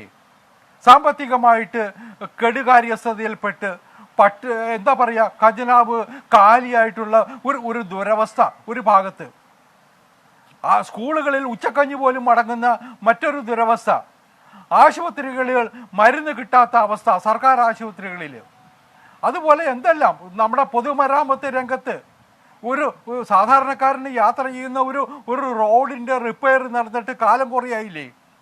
ഇതുപോലെ ഒരുപാട് ഞാൻ അതിൻ്റെ വിശദാംശങ്ങളിലേക്ക് കടന്നാൽ അത് തന്നെ വേണം കുറേ സമയം.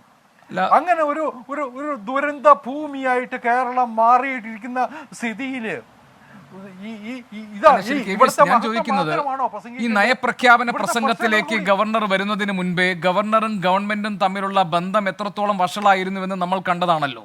തെരുവിലുണ്ടായിട്ടുള്ള, നഗരത്തിലുണ്ടായിട്ടുള്ള പ്രകടനങ്ങൾ, റോഡിൽ എഴുതി വെച്ച മുദ്രാവാക്യങ്ങൾ, യുവജന സംഘടനകൾ തീർത്ത പ്രതിരോധം, അദ്ദേഹത്തിനെതിരെ നടത്തിയിട്ടുള്ള പരാമർശങ്ങൾ, അദ്ദേഹം ആക്രോശിച്ചുകൊണ്ട് ഇടപെട്ടത്, ഇങ്ങനെ സർക്കാരിനും ഗവർണർക്കുമെതിരെ ഉണ്ടായിരുന്ന വികാരം എന്താണ്, ആ ബന്ധം എത്രത്തോളം വഷളായിരുന്നു എന്നൊക്കെ കേരളത്തിൻ്റെ സാമാന്യ ജനത നേരിട്ട് കണ്ട് മനസ്സിലാക്കിയിട്ടുള്ളതാണ്. അങ്ങനെ ഇരിക്കുന്ന ഘട്ടത്തിലാണല്ലോ നയപ്രഖ്യാപനം വരുന്നത്. അവിടെ ഗവർണറെ വിമർശിക്കുന്ന ഒന്നും തന്നെ ആ നയപ്രഖ്യാപന പ്രസംഗത്തിൽ ഉൾപ്പെടാതെ പോയത്. ഇപ്പോൾ താങ്കൾ പറഞ്ഞു ഇത് സർക്കാരിനേറ്റ തിരിച്ചടിയാണ്. ഏതാ ഒറ്റ ഖണ്ഡിക മാത്രം വായിച്ച് 77 സെക്കൻഡിൽ ഈ പ്രസംഗം അവസാനിപ്പിച്ചത് സർക്കാരിനുള്ള തിരിച്ചടിയാണെന്ന്. പക്ഷേ സർക്കാരിൻ്റെ ഭാഗത്തുനിന്നുള്ള പ്രതികരണം താങ്കൾ ശ്രദ്ധിച്ചില്ലേ? അവിടെ പ്രകാശം മാസ്റ്റർ പറയുന്നു, വളരെ പക്വതയോടുകൂടി ഭരണഘടനാ സ്ഥാപനമായ ഗവർണറോട് ഇടതുപക്ഷ ജനാധിപത്യ മുന്നണി സർക്കാർ പെരുമാറിയിരിക്കുന്നു എന്ന അവകാശവാദം അദ്ദേഹത്തിനുണ്ട്. തെരുവിൽ കണ്ട പോരാട്ടത്തെ ഒരു ലാഞ്ചന പോലും ഈ നയപ്രഖ്യാപന പ്രസംഗത്തിൽ ഉണ്ടായില്ല.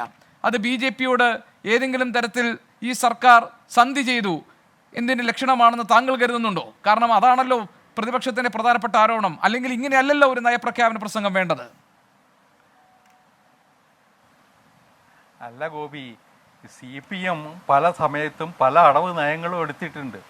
ഇപ്പം കാലിക്കറ്റ് സർവകലാശാലയിൽ നമ്മൾ കണ്ടതല്ലേ എന്തെല്ലാം സംഭവങ്ങൾ നടന്നു. അതിനുശേഷം ഗവർണർ പോയ എല്ലാ സ്ഥലത്തും കരിങ്കൊടിയുമായിട്ട് നിന്നിരുന്നത് ആരാ? SFIക്കാരല്ലേ? അത് CPM അറിയാതെയാണോ? ഇപ്പോൾ ഗോപി തന്നെ അതിൻ്റെ ചരിത്രം മുഴുവൻ വിശദീകരിച്ചല്ലോ.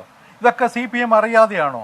അപ്പോൾ ഇന്നലെ വരെ ഗവർണറെ കാണുമ്പോൾ അട്ടഹസിക്കുകയും ആക്ഷേപിക്കുകയും അപലപിക്കുകയും അദ്ദേഹത്തിനെതിരായിട്ട് കരിങ്കൊടി കാട്ടുകയും ഒക്കെ ചെയ്തവർ ഇന്നിപ്പോൾ നിയമസഭയ്ക്കകത്ത് കുറച്ചുകൂടി മാന്യത കാണിക്കണം എന്ന് തീരുമാനിച്ചുമെങ്കിൽ അതൊരു നല്ല കാര്യമാണ് എന്ന് നമുക്കൊക്കെ വേണമെങ്കിൽ അംഗീകരിക്കാം.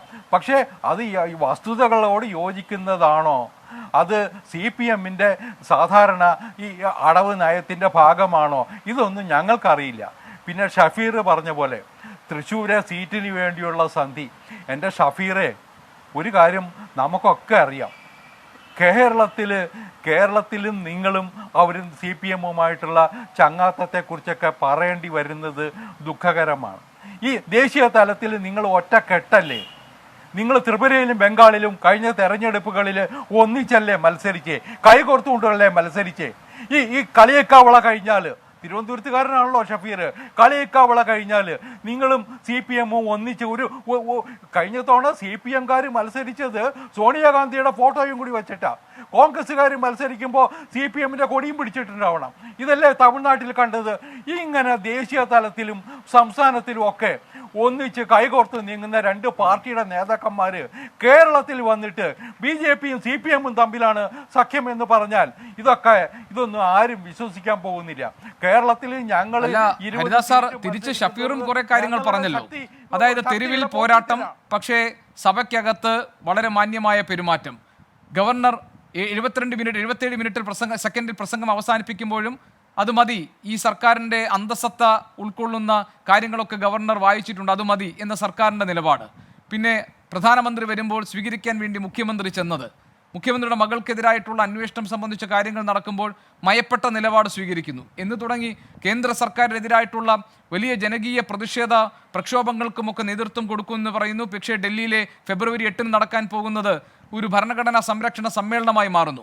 അപ്പോൾ ഈ മാറ്റങ്ങളൊക്കെ തന്നെ ഏതൊക്കെയോ തരത്തിലുള്ള ഒരു അനുനയ നീക്കത്തിൻ്റെ, ഒരു ഒത്തുതീർപ്പിൻ്റെ, ഒരു കൊടുക്കൽ വാങ്ങലിൻ്റെ സാഹചര്യങ്ങൾ സൃഷ്ടിക്കുന്നുണ്ട് എന്ന ആക്ഷേപം മറുഭാഗത്തുമുണ്ട് പ്രതിപക്ഷത്തിന് കേരളത്തിൽ.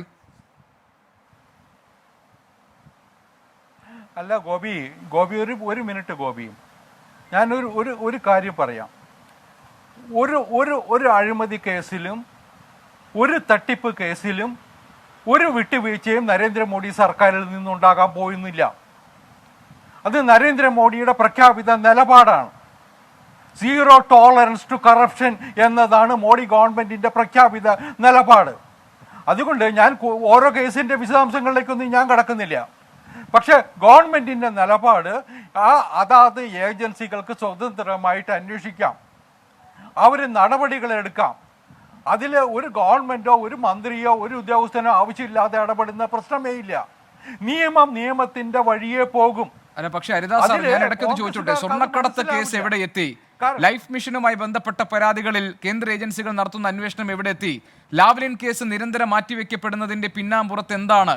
പിന്നെ ഇതാ ഇപ്പോൾ ഈ പറയുന്ന മുഖ്യമന്ത്രിയുടെ മകൾക്കെതിരെ ഉയർന്നു വന്ന ആരോപണങ്ങളിൽ CBIയും എൻഫോഴ്സ്മെന്റ് ഡയറക്ടറേറ്റിന്റെയും ഒക്കെ അന്വേഷണമാകാമെന്ന് ROCയുടെ ശുപാർശ ഉണ്ടായിട്ടും കമ്പനികാര്യ മന്ത്രാലയത്തിലെ 4 പേരെ വെച്ച് ഈ ഏപ്രിൽ മാസത്തോടുകൂടി പൂർത്തിയാകുന്ന ഒരു അന്വേഷണം പ്രഖ്യാപിക്കപ്പെട്ടതിന് പിന്നിൽ മറ്റെന്ത് താല്പര്യം? ഇങ്ങനെയുള്ള ധാരാളം ചോദ്യങ്ങൾ ഉത്തരം കിട്ടാതെ പിന്നാമ്പുറത്തുണ്ട്.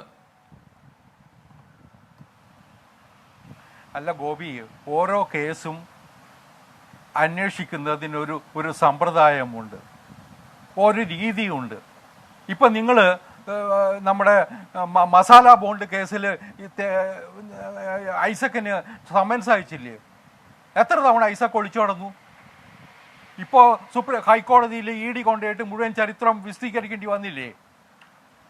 ഒരു അന്വേഷണ ഏജൻസിക്ക് പാലിക്കേണ്ടുന്ന ചില മര്യാദകളുണ്ട്, അത് അവർ പാലിച്ചുകൊണ്ട് തന്നെയാണ് ചെയ്യുന്നത്. ഇപ്പോൾ ജാർഖണ്ഡിലെ മുഖ്യമന്ത്രിക്ക് 12 തവണയായിട്ട് സംസാരിച്ചു, കേജ്രിവാളിന് 4 തവണയായിട്ട് അയച്ചു കഴിഞ്ഞു.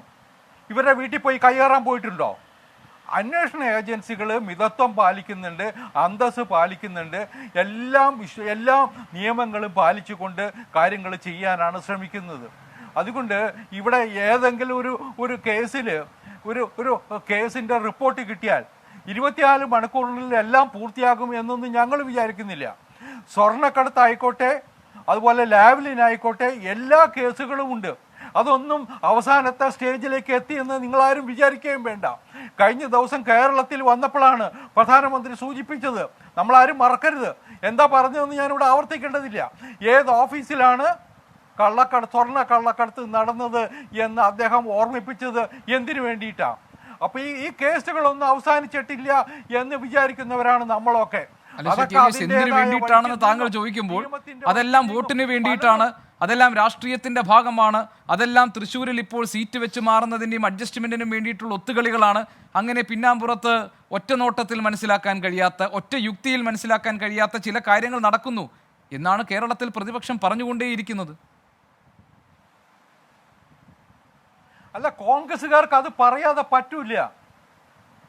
മാർക്സിസ്റ്റ് പാർട്ടിയുമായിട്ട് ചങ്ങാത്തത്തിലുള്ള കോൺഗ്രസ്സുകാർക്ക് കേരളത്തിലെ ഇത്തരത്തിലുള്ള കുപ്രചരണം നടത്തണം.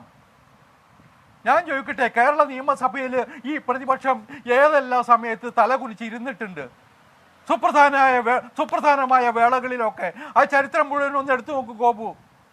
ഇവരാഞ്ഞടിക്കേണ്ട സമയത്ത് ഇവരാഞ്ഞടിച്ചിട്ടുണ്ടോ? തലകുനിച്ച് ഇരുന്നിട്ടില്ലേ? അതുകൊണ്ട് കോൺഗ്രസും CPM-ഉം തമ്മിലുള്ള ധാരണ മറച്ചു വയ്ക്കാൻ വേണ്ടി BJP-ക്കെതിരായിട്ട് ആക്ഷേപം ചൊരിയുന്നത് ഒരു ശീലമാണ് അവർക്ക്. പക്ഷേ ഞങ്ങളൊരു കാര്യം പറയാം, ഞങ്ങളൊരു ഗവൺമെൻറ്റിനും എതിരല്ല. ഞങ്ങളുടെ കേന്ദ്ര സർക്കാരിൻ്റെ നയം അതാണ്. എല്ലാ സ്റ്റേറ്റ് ഗവൺമെൻറ്റുകളെയും നെഞ്ചോട് ചേർത്ത് നിർത്താൻ പരമാവധി ശ്രമിക്കുന്നുണ്ട്. അതിൽ രാഷ്ട്രീയ അഭിപ്രായ വ്യത്യാസങ്ങളൊക്കെ ഉണ്ടാകാം, അതൊക്കെ പറയേണ്ടവർ പറയട്ടെ. പക്ഷേ നരേന്ദ്രമോദിയുടെ നിലപാട് സംസ്ഥാനങ്ങളെ കൂടി ചേർത്ത് പിടിച്ച് രാജ്യത്ത് വികസനം ഉണ്ടാക്കണം എന്നതാണ്. അതിനു വേണ്ടിയിട്ടുള്ള ശ്രമങ്ങളാണ്. ഞാനൊരു ഇടവേള എടുക്കണം. അതിനു മുൻപ് ഞാൻ ഒരു കാര്യം താങ്കളോട് ഓർമ്മിപ്പിക്കട്ടെ. റിപ്പോർട്ടേഴ്സ് കളക്റ്റീവ് എന്ന് പറയുന്ന സംഘടനയിൽ നിന്ന് അവരുടെ കണ്ടെത്തലായി വന്നത് കേന്ദ്ര ധനകാര്യ കമ്മീഷന്റെ അധ്യക്ഷനോട് നരേന്ദ്രമോദി അധികാരത്തിൽ വന്ന ഉടനെ കേന്ദ്രത്തിലേക്കുള്ള സംസ്ഥാനങ്ങൾക്കുള്ള നികുതി വിഹിതം വെട്ടിക്കുറയ്ക്കണമെന്ന് ആവശ്യപ്പെട്ടുവെന്നും അതിന് സമ്മതിക്കാതിരുന്നതോടുകൂടി തയ്യാറാക്കപ്പെട്ട ബജറ്റ് 48 മണിക്കൂർ കൊണ്ട് തിരുത്തി അവതരിപ്പിക്കേണ്ടി വന്നു എന്നുമുള്ള വെളിപ്പെടുത്തൽ വന്നിട്ട് ഒരാഴ്ചയാകുന്നതേ ഉള്ളൂ. താങ്കൾ കേന്ദ്രത്തിൻ്റെ സംസ്ഥാനങ്ങളോടുള്ള സമീപനത്തെക്കുറിച്ച് പറഞ്ഞതുകൊണ്ടാണ് ഞാൻ ആ ഭാഗത്തേക്ക് ഒന്ന് പോയത്. അല്ല ഗോപി, ഒരു മിനിറ്റ് ഗോപി, ഇത് അസംബന്ധമാണ് ആ വാർത്ത. എവിടെയോ ആരോ പറയുന്ന ഒരു ഉദ്ധരണി എടുത്തിട്ട് ഉദ്ഘോഷിക്കുകയാണ്. നിങ്ങൾ ആ ഉദ്യോഗസ്ഥൻ്റെ ഒരു ബൈറ്റ് കാണിക്കൂ. രണ്ടാമത്തെ ഒരു കാര്യം, ഈ പറയുന്ന വർഷമല്ലേ സ്റ്റേറ്റുകൾക്കുള്ള വിഹിതം കൂടിയത് 42% വർദ്ധിച്ചത്? അത് മോഡി ഗവൺമെൻറ്റിൻ്റെ കാലഘട്ടത്തിലല്ലേ? ആ വസ്തുത എന്താ നിങ്ങൾ മറക്കുന്നേ? മൻമോഹൻ സിംഗിൻ്റെ ഗവൺമെൻറ്റിൻ്റെ കാലത്ത് നിന്ന് മാറി മോഡി ഗവൺമെൻറ് വന്നതിന് ശേഷമുള്ള കാലഘട്ടത്തിലല്ലേ സംസ്ഥാനങ്ങൾക്കുള്ള വിഹിതം 42% വർദ്ധിച്ചത്? അതെന്താ മറന്നു പോകുന്നത്? അതുകൊണ്ട് അങ്ങനെ ഒരു തീരുമാനം മോഡി എടുത്തിരുന്നെങ്കിൽ അത് നടപ്പിലാക്കാനുള്ള ചങ്കൂറ്റവും ധൈര്യവുമുള്ള ആളാ മോഡി. എന്തെങ്കിലുമൊക്കെ പറഞ്ഞ് ചില അപഖ്യാതികൾ സൃഷ്ടിക്കാനുള്ള ഭാഗമാണത്. സംസ്ഥാനങ്ങൾക്കുള്ള വിഹിതം സംബന്ധിച്ച കാര്യങ്ങൾ തീരുമാനമെടുക്കേണ്ടത് ധനകാര്യ കമ്മീഷനാണല്ലോ. പ്രധാനമന്ത്രിക്ക് അക്കാര്യത്തിൽ അദ്ദേഹത്തിന് ആ നിർദ്ദേശങ്ങൾ സ്വീകരിക്കുകയേ വഴിയുള്ളൂ. അത് നടപ്പിലാക്കിയല്ലോ. 42% കൊടുക്കണമെന്ന് ധനകാര്യ കമ്മീഷൻ പറഞ്ഞത് അതേപോലെ നടപ്പിലാക്കിയ സർക്കാരല്ലേ ഇത്? എവിടെയെങ്കിലും വീഴ്ച കാണിച്ചോ? പിന്നെ എന്താ ഈ കുപ്രചരണത്തിൻ്റെ അടിസ്ഥാനം? മോഡിയെ അധിക്ഷേപിക്കാൻ വേണ്ടിയിട്ട് എന്തെങ്കിലും പറഞ്ഞു നടക്കേണ്ടവർക്ക് പറയാം. പക്ഷെ ഇതൊക്കെ ഈ ഒരു ഇടതുപക്ഷ കമ്മ്യൂണിസ്റ്റ് മീഡിയയുടെ സൃഷ്ടികളാണ്. അതിൻ്റെ കൂടെ കുറെ കോൺഗ്രസ്സുകാരും കൂടിയിട്ടുണ്ടാവും, അത്രയേ ഉള്ളൂ. ശരി, ഏതായാലും റിപ്പോർട്ടേഴ്സ് കളക്റ്റീവ് പുറത്തു കൊണ്ടുവന്ന വാർത്തയാണ് എന്ന് പരിണതപ്രജ്ഞനായ ഒരു മാധ്യമപ്രവർത്തകൻ എന്ന നിലയിൽ താങ്കളെ ഞാൻ ഓർമ്മിപ്പിക്കേണ്ടതില്ലല്ലോ. അതിൻ്റെ ആവശ്യമില്ല ഉണ്ടെന്ന് എനിക്ക് തോന്നുന്നില്ല. പ്രകാശ് മാസ്റ്റർ, ഇവിടെ BRM ഷിഫീർ ചൂണ്ടിക്കാണിച്ചത് കേന്ദ്രത്തിൽ മന്ത്രിമാരും പങ്കെടുക്കാൻ ഉദ്ദേശിച്ചിരുന്ന ജനകീയ പ്രതിരോധ സദസ്സ് അതെങ്ങനെയാണ് ഭരണഘടനാ സംരക്ഷണ സമ്മേളനമായി രൂപാന്തരപ്പെട്ടത്? ഈ മനുഷ്യച്ചങ്ങലയിൽ എന്തുകൊണ്ട് മന്ത്രിമാർ ഭാഗമായില്ല? മുഖ്യമന്ത്രിയുടെ മകൾക്കെതിരായി ഉയർന്നു വന്നിട്ടുള്ള ആരോപണങ്ങളിൽ ഒരു ഒത്തുതീർപ്പിന് വേണ്ടി ശ്രമിച്ചതിൻ്റെ ഭാഗമാണ് ഈ നരേന്ദ്രമോദിയെ വണങ്ങിക്കൊണ്ട് മുഖ്യമന്ത്രി നിന്നത്. പിന്നീട് തൃശ്ശൂരിലെ സീറ്റ് സംബന്ധിച്ച കാര്യങ്ങളിലും ചില ധാരണകൾ ആയിരിക്കുന്നു. ഗവർണർക്കെതിരെ പരസ്യമായി പോരാട്ടം, പക്ഷേ നയപ്രഖ്യാപന പ്രസംഗത്തിൻ്റെ ഒക്കെ കാര്യം വരുമ്പോൾ അനുനയത്തിൻ്റെ വഴി. ഇതൊക്കെ തന്നെ ഒത്തുതീർപ്പാണ്, മറ്റൊന്നുമല്ല. ഇതാണ് കോൺഗ്രസിൻ്റെ പ്രധാനപ്പെട്ട ആക്ഷേപം.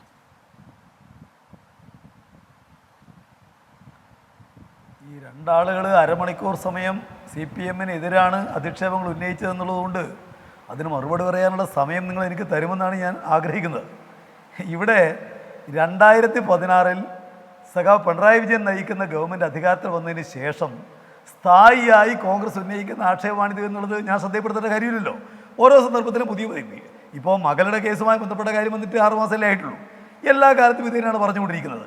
ഇവിടെ ഞാനൊരു കാര്യം ചോദിക്കട്ടെ. ഇന്ത്യ രാജ്യത്ത് കേന്ദ്ര ഗവൺമെൻറ്റിനെതിരെ ഏറ്റവും ശക്തമായി BJP-ക്കെതിരെ നിൽക്കുന്ന പാർട്ടി ഏത് എന്നുള്ള ചോദ്യത്തിന് ഇന്ത്യൻ രാഷ്ട്രീയം പരിശോധിക്കുന്ന ഏതൊരാൾക്കും പറയാൻ വേണ്ടി കഴിയും, അത് CPM-ആണ്. ഞാനിപ്പോൾ കോൺഗ്രസിൻ്റെ കുറേ ഗവൺമെൻറ്റുകൾ ഇന്ത്യ രാജ്യത്ത് നേരത്തെ ഉണ്ടായിട്ടുണ്ട്, ഇപ്പോഴും ഉണ്ടല്ലോ. ഏതെങ്കിലും ഒരു ഗവൺമെൻറ് കേന്ദ്ര ഗവൺമെൻറ്റിന് മുമ്പിൽ ചെന്നിട്ട് അവിടുത്തെ മന്ത്രിമാരും MLA-മാരും എല്ലാം കേന്ദ്രത്തിനെതിരായി സമരം നടത്തിയ ഒരു ചരിത്രം ഈ കഴിഞ്ഞ 10 വർഷക്കാലത്തിൽ എവിടെയെങ്കിലും ഉണ്ടോ? ഇന്ത്യയിൽ പ്രതിപക്ഷത്ത് നടത്തിയ ഏറ്റവും വലിയ സമരമാണല്ലോ ഫെബ്രുവരി 8-ന്റെ സമരം. ഞങ്ങൾ നടന്ന പാർലമെൻറ്റ് മാർച്ചാണ്. ഞാൻ ചോദിക്കട്ടെ, ഡൽഹി സമരത്തിൽ നിങ്ങൾക്ക് പാർലമെൻറ്റിലേക്ക് മാർച്ച് ചെയ്യാൻ ആരാ അനുവാദം കൊടുക്കുന്നത്? ഏതെങ്കിലും ഒരു സമരത്തിന് അനുവാദം കൊടുക്കുന്നുണ്ടോ? അവിടെ ജന്തർ മന്ദിറിൽ എത്തിക്കഴിഞ്ഞാൽ നിങ്ങൾ തടയും. പാർലമെൻറ്റ് മാർച്ച് ഞങ്ങൾ പ്രഖ്യാപിച്ചിരിക്കുന്നു, ജന്തർ മന്ദിറിൽ തടയും. പാർലമെൻറ്റ് മാർച്ചാണത്, എന്നിട്ട് അത് ഒത്തുതീർപ്പാണ് എന്ന് പറയാണ്. ഇവിടെ ഞാൻ ചോദിക്കട്ടെ, കോൺഗ്രസിനെ സംബന്ധിച്ച് കോൺഗ്രസ് ഈ കാര്യങ്ങളെല്ലാം ഒരുപാട് കാലമായിട്ട് പറഞ്ഞുകൊണ്ടിരിക്കുന്നതാണല്ലോ. കോൺഗ്രസിന് ഇത്തരം കാര്യങ്ങളിൽ പിണറായിയെ ദ്രോഹിച്ചതുപോലെ ഇന്ത്യ രാജ്യത്ത് BJP ദ്രോഹിച്ച ഒരു മുഖ്യമന്ത്രിയുടെ പേര് പറയട്ടെ. എന്തെല്ലാം ഒരു മുഖ്യമന്ത്രി സ്വർണം കടത്തുന്നു, അത് വലിയ ചെമ്പിലാണ് സ്വർണം കടത്തുന്നത്, അദ്ദേഹം ഈ പറയുന്ന നയതന്ത്ര ബാഗേജിലെ സ്വർണം കടത്തുന്ന കേസ് പ്രതിയാണ് എന്നെല്ലാം പറഞ്ഞത് ദ്രോഹിക്കാൻ വേണ്ടിയിട്ട് ഇന്ത്യയിൽ വേറെ ഏത് ഗവൺമെന്റിനെ സംബന്ധിച്ചാ ഇവിടെ നരേന്ദ്രമോദിയുടെ ഗവൺമെന്റ് ശ്രമിച്ചിട്ടുള്ളത്? അതിനെല്ലാം ഇപ്പോൾ FIR-ഉം അതുപോലെ തന്നെ ചാർജ് ഷീറ്റൊക്കെ കൊടുത്തല്ലോ. അതിലെവിടെയെങ്കിലും ഒരു വാക്ക് CPM-നെയോ അല്ലെങ്കിൽ മുഖ്യമന്ത്രിയോ പറയാൻ വേണ്ടിയിട്ട് നിങ്ങൾക്കായോ? കേന്ദ്ര ഗവൺമെന്റിന് 2.5 കൊല്ലക്കാലം അതിന് പിന്നാലെ നിങ്ങൾ പോയല്ലോ. ഇവിടെ ഞാൻ ചോദിക്കട്ടെ, നിങ്ങൾക്ക് കേരളത്തിൻ്റെ ചരിത്രത്തിൽ ഇപ്പോൾ ഇങ്ങനെയൊരു സംഭവം കണ്ടിട്ടുണ്ടോ ചോദിച്ചല്ലോ. കേരളത്തിൻ്റെ ചരിത്രത്തിൽ ഇങ്ങനെയൊരു സംഭവം ഉണ്ടായിട്ടുണ്ടോ എന്നല്ല ചോദിക്കേണ്ടത്. ഇങ്ങനെ ഒരു ഗവർണറെ നിങ്ങൾ എപ്പോഴും കണ്ടിട്ടുണ്ടോ? അത് ചോദിക്കണ്ടേ? അതല്ലേ ചോദിക്കണം, വേറെ എന്താ ചോദിക്കുന്നത്? പിന്നെ ഞാൻ ചോദിക്കട്ടെ, ഇവിടെ ഇപ്പോൾ ഹരിദാസ് KVS പറഞ്ഞു. KVS-നെ ഈ കാര്യങ്ങൾ മനസ്സിലാകാത്ത അവസ്ഥ വന്നതെന്ന് എനിക്കറിയില്ല. CPM ആണോ നയപ്രഖ്യാപന പ്രസംഗം സംഘടിപ്പിക്കുന്നത്? CPM-നെയും അതുപോലെ ഒരു ക്യാബിനറ്റിനെയും തിരിച്ചറിയാൻ വേണ്ടി കഴിയാത്ത അവസ്ഥയിലേക്ക് KVS എത്തിയോ? അതെനിക്കറിയില്ല. ഇവിടെ പറഞ്ഞു ഗവർണർക്ക് ഇഷ്ടപ്പെടാത്ത പ്രസംഗം. ഞാൻ ചോദിക്കട്ടെ, ഗവർണർക്ക് ഇഷ്ടമുള്ളതാണോ പ്രസംഗമെന്ന് നോക്കാൻ അധികാരമുണ്ടോ? നമുക്കൊരു ഭരണഘടന ഉണ്ടല്ലോ. ഭരണഘടന എന്താ പറയുന്നത്? ക്യാബിനറ്റ് അംഗീകരിച്ചു കൊടുക്കുന്ന പ്രസംഗം എന്തെങ്കിലും മാറ്റം വേണമെങ്കിൽ മുൻകൂട്ടി അയച്ചു കൊടുക്കുന്നുണ്ട്, നിർദ്ദേശിക്കാം. എന്നാൽ വീണ്ടും അതേ പ്രസംഗം തന്നെ കൊടുത്താൽ അത് വായിക്കാൻ ഭരണഘടനാപരമായിട്ട് ഗവർണർ ബാധ്യസ്ഥനാണ്. പ്രകാശ് മാസ്റ്റർ ഒരൊറ്റ മിനിറ്റ് താങ്കൾക്ക് സംസാരിക്കാൻ ഞാൻ സമയം തരും. ഞാൻ അതിൻ്റെ ഇടയിൽ ഒരു സംശയം ചോദിച്ചോട്ടെ. അതായത് അല്ല, ഗവർണർക്ക് ഗവൺമെന്റിനോടുള്ള സമീപനത്തിൽ ഒരു മാറ്റവും വന്നിട്ടില്ല എന്ന്. ശരി മാഷ് പറയും. അദ്ദേഹം കേന്ദ്രത്തിന്റെ ഒരു ചട്ടുകല്ലേന്ന് നിലപാട് മാറ്റം വരേണ്ടത്. നരേന്ദ്രമോദി ഗവൺമെന്റ് എങ്ങനെയാണ് ഭരണഘടനാ സ്ഥാപനങ്ങൾ ഉപയോഗിക്കുന്നത് നമ്മൾ കണ്ടതാണ്. BJP, RSS, അതുപോലെ തന്നെ സംഘപരിവാർ എന്നെല്ലാം പറയുന്ന പോലെ ED, അതുപോലെ അതെല്ലാം ഗവർണറെല്ലാം ഉള്ളതല്ലാതെ മറ്റവർക്ക് ഈ കാര്യങ്ങളോട് എന്ത് ജനാധിപത്യ ബോധമുള്ളത്? അല്ല പ്രകാശ് മാസ്റ്റർ, ഞാൻ ചോദിക്കുന്നതല്ല. ഗവർണർക്ക് ഈ സർക്കാരിനോടും മുഖ്യമന്ത്രിയോടുമുള്ള സമീപനത്തിൽ ഒരു മാറ്റവും ഇല്ല എന്ന് പ്രകടമാക്കുന്നതായിരുന്നു ഇന്ന് സഭയ്ക്കകത്തുള്ള ആരിഫ് മുഹമ്മദ് ഖാന്റെ പെരുമാറ്റവും അദ്ദേഹം ഇന്ന് നയപ്രഖ്യാപന പ്രസംഗം അവതരിപ്പിച്ച രീതിയും. അതിൽ തർക്കമില്ലല്ലോ. പിന്നെ എന്തിനാണ് സർക്കാരിന് ഗവർണറോടുള്ള സമീപനത്തിൽ ഒരു നയമാറ്റം? അതിന്റെ കാരണം എന്താണ്? ഇപ്പോൾ ഒരു തരത്തിലുള്ള പ്രതികരണവും അദ്ദേഹത്തെ അലോസരപ്പെടുത്തുന്നതല്ല. തെരുവിൽ നിങ്ങൾ നേരിടുന്നു, തെരുവിൽ മുദ്രാവാക്യം വിളിച്ചിരുന്നു, മന്ത്രിമാർ പ്രതികരിച്ചിരുന്നു ശക്തമായ ഭാഷയിൽ. ഇപ്പോഴതൊന്നുമില്ല, എല്ലാം ഓക്കെയായി. അതെന്തുകൊണ്ടാണ് അങ്ങനെ ഒരു സമീപനം? അതെ, നിങ്ങൾക്ക് ഗവർണറോടുള്ള CPM-ന്റെയും അതുപോലെ ഗവൺമെന്റിന്റെയും നിലപാട് മാറ്റിയിരുന്നത് സ്ഥാപിക്കൽ നിങ്ങളുടെ രാഷ്ട്രീയ ആവശ്യമായിരിക്കാം. ഞാനൊരു കാര്യം ഉറപ്പിച്ച് പറയാം, ഗവർണറുടെ ഭാഗത്തുണ്ടാകുന്ന ഒരു വൃത്തികേടും നാളെയും ഞങ്ങൾ സഹിക്കുന്ന പ്രശ്നമില്ല. അതിനെല്ലാം ഇതിനായിട്ട് ശക്തമായ നിലയ്ക്ക് ഞങ്ങൾ പോരാടും. അല്ല പ്രകാശ് മാസ്റ്റർ, ഞാൻ സ്ഥാപിക്കാൻ ശ്രമിക്കുകയല്ല. ഞാൻ താങ്കളോട് ചോദിക്കുകയാണ് എന്തുകൊണ്ടാണ് ഈ മാറ്റം എന്ന് താങ്കൾ വിശദീകരിക്കാൻ വേണ്ടിയാണ്. എനിക്കിതിൽ എന്ത് സ്ഥാപിക്കാനാണ്? ഞാൻ CPM-ന്റെ നിലപാടാണ് പറഞ്ഞത്. നയപ്രഖ്യാപന പ്രസംഗത്തിന്റെ വേദി ഗവർണറോട് ഏറ്റുമുട്ടേണ്ട ഒന്നാണ് എന്ന് ഞങ്ങൾ കണക്കാക്കുന്നില്ല. എന്നാൽ നാളെയും ഗവർണറുടെ ഭാഗത്തു നിന്ന് എന്തെങ്കിലും വൃത്തികേടുണ്ടായാൽ അതിന് അംഗീകരിക്കുന്ന പ്രശ്നമില്ല. എല്ലാ നിലക്കും അതിനെതിരെ പോരാടും. അതിലൊന്നും യാതൊരു വിട്ടുവീഴ്ചയും ഞങ്ങളെ സംബന്ധിച്ചുണ്ടാവില്ല. അതായത് ഇപ്പോൾ SFI-യും DYFI-യും ഒക്കെ ഗവർണറെ തെരുവിലിറങ്ങുമ്പോൾ കരിങ്കൊടി കാണിക്കുന്നത് അടക്കമുള്ള പ്രതിഷേധ പരിപാടികളിലൊന്നും ഒരു മാറ്റവും ഉണ്ടാവില്ല. അങ്ങനെയല്ലേ താങ്കൾ പറഞ്ഞത്? എന്താ സംശയം? ഗവർണർ വൃത്തികേട് കാണിക്കേണ്ട ഒരു പോസ്റ്റല്ല. ഗവർണർ ഒരു ഭരണഘടനാ പദവിയാണ്. അദ്ദേഹത്തിന് അധികാരത്തിന് പരിമിതികളുണ്ട്. അദ്ദേഹം ഭരണഘടനാ ബാധ്യത നിർവഹിക്കേണ്ട ഒരാളാണ്. അദ്ദേഹം അത് ലംഘിച്ചാൽ ഇനിയും സമരം ഉണ്ടാവുന്നുള്ളതിന് എന്താ തർക്കമുള്ളത്? അദ്ദേഹം വൃത്തികേടുകൾ കാണിച്ചാൽ അതൊന്നും അംഗീകരിക്കുന്നതിന്റെ ഭാഗമല്ല നയപ്രഖ്യാപന പ്രസംഗത്തിൽ അദ്ദേഹത്തിനെതിരെ പറയാതിരുന്നത്. ഞങ്ങൾക്ക് ഇതിന് ഭയപ്പെടേണ്ട യാതൊരു കാര്യമില്ലെന്ന്. ജനാധിപത്യം സംരക്ഷിക്കാൻ പ്രതിജ്ഞാബദ്ധമായ പാർട്ടിയല്ലേ CPIM. ഞങ്ങൾ അതിനു വേണ്ടി പോരാടും. അതുകൊണ്ട് അക്കാര്യത്തിലൊന്നും ഒരു വിട്ടുവീഴ്ചയും ഉണ്ടാവേണ്ട. പക്ഷേ LDF-ന്റെ പാർലമെന്ററി പാർട്ടി യോഗത്തിൽ ഇനി ഈ നയപ്രഖ്യാപന പ്രസംഗം ഇങ്ങനെ വെട്ടിച്ചുരുക്കിയതിന്റെ പേരിൽ ഗവർണറെ ആക്രമിക്കേണ്ടതില്ല എന്നൊരു തീരുമാനമുണ്ടായി എന്ന് പറഞ്ഞത് താങ്കൾ കേട്ടല്ലോ. അതിന് താങ്കൾ ഒരു മറുപടി പറഞ്ഞില്ല. അല്ല, അതാ ഞാൻ ചോദിക്കുന്നത്. താങ്കൾ പറഞ്ഞാൽ മതി. പാർലമെന്ററി പാർട്ടി യോഗത്തിൽ നിങ്ങളുണ്ടായത് ഞാനുണ്ടായിട്ടില്ല. പാർലമെന്ററി പാർട്ടി യോഗത്തിൽ നിങ്ങളുണ്ടായത് ഞാനറിയില്ല. പാർലമെന്ററി പാർട്ടി യോഗത്തിൽ ഞാനും ഉണ്ടായിട്ടില്ല. വെറുതെ നിങ്ങൾക്ക് ആവശ്യമുള്ള കുറേ കാര്യങ്ങൾ ഞങ്ങളുടെ നേതാക്കന്മാരുടെ വായിൽ കുത്തിത്തിരിക്കണ്ട, നിങ്ങളൊക്കെ പറഞ്ഞാൽ മതി. പിന്നെ ഞാൻ ചോദിക്കട്ടെ, 8 വർഷമായിട്ട് ഈ കേരളത്തോട് കേന്ദ്ര ഗവൺമെന്റ് കാണിക്കുന്ന അന്യായം, BJP കാണിച്ചുകൊണ്ടിരിക്കുന്ന കൊള്ളരുതായ്മ, വൃത്തികേടുകൾ, ഇതിനെതിരെ ഒരക്ഷരം ഉരിയാടാൻ ഈ കേരളത്തിലെ കോൺഗ്രസ് ഉണ്ടോ? ഇത് പറയുന്ന ഞങ്ങൾ വിമർശിക്കാൻ സുധാകരൻ ഒരക്ഷരം പറഞ്ഞോ? വേണമെങ്കിൽ ഞാൻ BJP പോവും, അതല്ലേ പറഞ്ഞാണ്ട്. ഇവിടെ VD സതീശൻ എന്തേ പറഞ്ഞെന്താ? അദ്ദേഹം ഗോൾവാൾക്കറെ പിന്നെ അദ്ദേഹത്തെ മഹത്വവൽക്കരിക്കാൻ ചെന്നു. അല്ല BJPക്കെതിരെ വല്ല വാക്കും പറയുന്നുണ്ടോ? എന്നിട്ട് സ്ഥാപിക്കുക ഞങ്ങളും BJPയും പിന്നെ എന്തോ ബാന്ധവത്തിലാണ്. ഞങ്ങൾ ഇന്ത്യ രാജ്യത്ത് BJP അതിനെ തകർക്കലാണ് മുഖ്യ ലക്ഷ്യമെന്ന് പ്രഖ്യാപിച്ചിട്ടുള്ള പാർട്ടിയാ ഞങ്ങളുടെ പാർട്ടി. അല്ല മാഷി, ഈ ജനകീയ പ്രതിരോധ സദസ് എങ്ങനെയാണ് ഭരണഘടനാ സംരക്ഷണ സമ്മേളനമായതെന്ന ഭാഗം താങ്കൾ പറഞ്ഞില്ല. ഞാൻ പറഞ്ഞല്ലോ, പാർലമെന്റ് മാർച്ചും അതിനെ തടയുമ്പോൾ ധർണയുമാണ് ഞങ്ങൾ നടത്താൻ തീരുമാനിച്ചത്.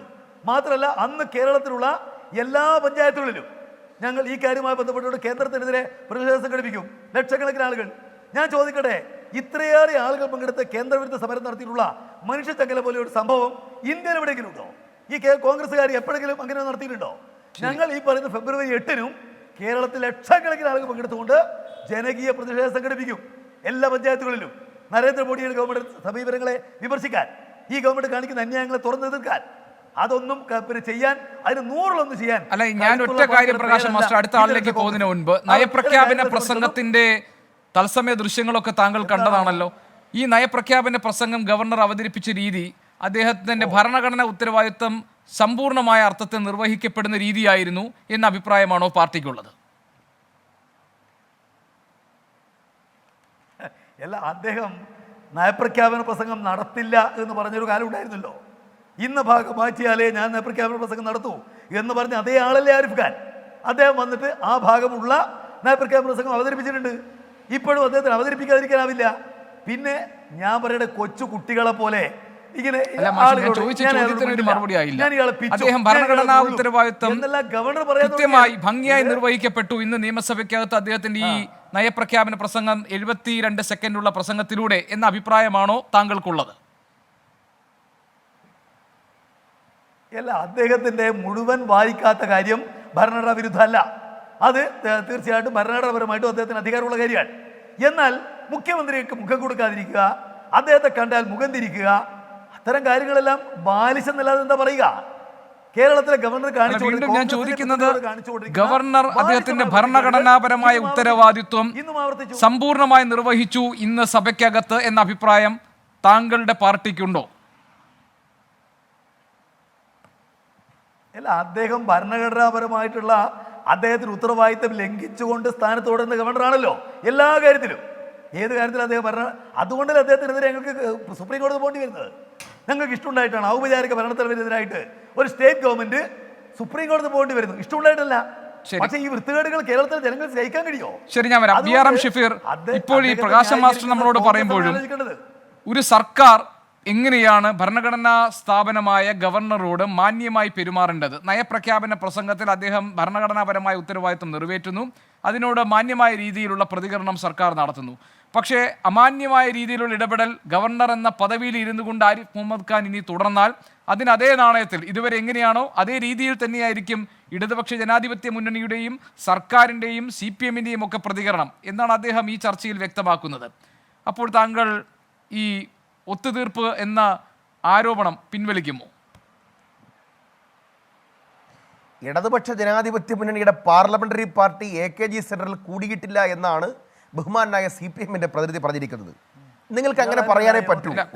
എന്നല്ല, അദ്ദേഹം അവിടെ എന്ത് ചർച്ച ചെയ്തു നിങ്ങൾക്ക് എങ്ങനെ അറിയാമെന്നാണ് ചോദിച്ചത്. ശരി, അങ്ങനെ തന്നെ. കാരണം നിയമസഭ അടിച്ചു തകർത്ത ശിവൻകുട്ടിയെ ലൈവായിട്ട് കണ്ടിട്ടും അങ്ങനെ ഒരു അക്രമമേ നടന്നിട്ടില്ല എന്ന നിലപാടെടുത്ത പാർട്ടിയാണ് CPM. മനസ്സിലായില്ലേ? ഞങ്ങൾക്ക് നന്നായിട്ട് അറിയാം. പിന്നെ നിങ്ങൾ പറഞ്ഞു ഗവർണർക്കെതിരായിട്ട് ഞങ്ങളുടെ പ്രക്ഷോഭം തുടരും. സർ, ഈ വികാരവും ഈ വലിയ ഇമോഷണൽ ക്യാരക്ടറൊന്നും പിണറായി വിജയനില്ല. ബഹുമാനായ ശ്രീ M പ്രകാശന്റെ കുടുംബത്തിൽ ആരും തന്നെ മാസപ്പടി വാങ്ങിയിട്ടില്ല തോന്നുന്നു. അതാണ് ഇത്ര കരളുറപ്പ്, ഇത്ര ആവേശം എന്തായാലും കേരളത്തിലെ മുഖ്യമന്ത്രി കാണിക്കത്തില്ല കേട്ടോ. അദ്ദേഹത്തിന് എന്തൊക്കെയോ മറച്ചു വെക്കാനുണ്ട്, അദ്ദേഹത്തിന് ആരെയൊക്കെയോ സംരക്ഷിക്കാനുണ്ട്. നിങ്ങൾക്ക് എന്ത് നിലപാടെടുക്കാം, പക്ഷെ നിങ്ങളുടെ മുഖ്യമന്ത്രിക്ക് കരളുറപ്പോടെ ഒരു നിലപാടെടുക്കാൻ ഇനി കഴിയില്ല. ഒന്ന് പഠിച്ചോ. പിന്നെ നിങ്ങൾ പറഞ്ഞു ഞങ്ങൾ നടത്തിയതുപോലെ പ്രക്ഷോഭം നടത്തിയിട്ടുണ്ടോ?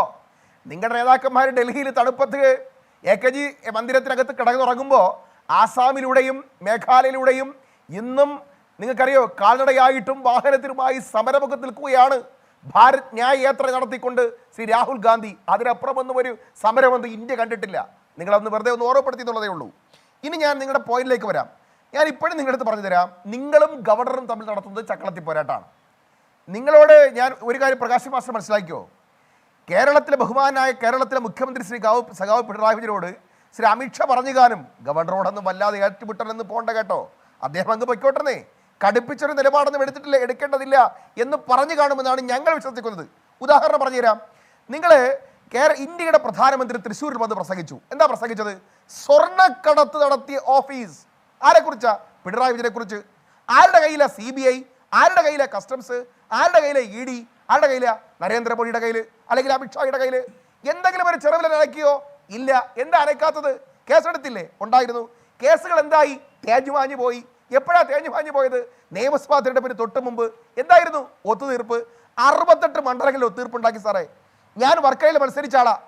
അവിടെ എനിക്ക് തൊട്ട് മുമ്പ് നിയമസഭാ തിരഞ്ഞെടുപ്പിൽ 18,900 ആയിരുന്നു NDAയുടെ വോട്ട്. ലോക്സഭാ തിരഞ്ഞെടുപ്പ് വന്നപ്പോൾ ശോഭാ സുരേന്ദ്രൻ 32,500 വർക്കലയിൽ. നിങ്ങൾക്കറിയോ, ഞാൻ മത്സരിച്ച തിരഞ്ഞെടുപ്പിൽ നിങ്ങളുടെ CPMന്റെ സ്ഥാനാർത്ഥിക്ക് 20,000 വോട്ട് കൂടി. എവിടെന്നാ കൂടിയെന്നറിയോ? BJPയുടെ 18,900 ഒറ്റയടിക്ക് 10,100 ചുരുങ്ങി. എങ്ങോട്ടാണ് വോട്ട് മറിഞ്ഞെന്നൊക്കെ എന്നോട് പറഞ്ഞു തരണ്ട, ഞാൻ അനുഭവസ്ഥനാണ്. അതൊക്കെ നിങ്ങളുടെ പാർട്ടി ക്ലാസ്സിൽ പറഞ്ഞാൽ മതി. ഇനി ഞാനൊരു കാര്യം പറഞ്ഞു തരാം. ഇന്ത്യ രാജ്യത്ത് ED കയറാത്ത, കസ്റ്റംസ് കയറാത്ത, CBI കയറാത്ത 2 വീടേ ഉള്ളൂ. പ്രകാശ് മാസ്റ്റർ പഠിച്ചോ? 2 വീട്ടിൽ മാത്രം ED കയറൂല. നിങ്ങളുടെ ഈ പാവം ഇവിടെ കോടിയേരി ബാലകൃഷ്ണന്റെ മകന്റെ വീട്ടിൽ ഇന്നലെ ED കയറി. ബോണ്ട് മസാല ബോണ്ടിന് ബെല്ലടിക്കാൻ പോയ ഐസക്കിന്റെ വീട്ടിൽ മിക്കവാറും ED കയറും. പക്ഷേ 2 വീട്ടിൽ മാത്രം ഇന്ത്യ രാജ്യത്ത് ED കയറൂല. ഒന്നാമത്തെ വീട് ഇന്ത്യയിൽ കോൺഗ്രസ് ജയിച്ചു വരുമെന്ന് കാണുന്ന സീറ്റുകളിൽ വന്നിട്ട് ന്യൂനപക്ഷ സ്ഥാനാർത്ഥികളെ ഇട്ട് ഫ്ലൈറ്റിൽ വന്ന് പ്രചരണം നടത്തിയിട്ട് തിരിച്ചു പോകുന്ന ഹൈദരാബാദിലെ കൊട്ടാരമുള്ള അസദുദ്ദീൻ ഉവൈസി എന്ന് പറയപ്പെടുന്ന ആളിന്റെ വീട്ടിൽ ഒരു കാലത്തും ED കയറൂല. 2 ഇന്ത്യ രാജ്യത്ത് ED കയറാത്ത രണ്ടാമത് ഒരൊറ്റ വീടേ ഉള്ളൂ. പരിരക്ഷയുള്ള വീട്.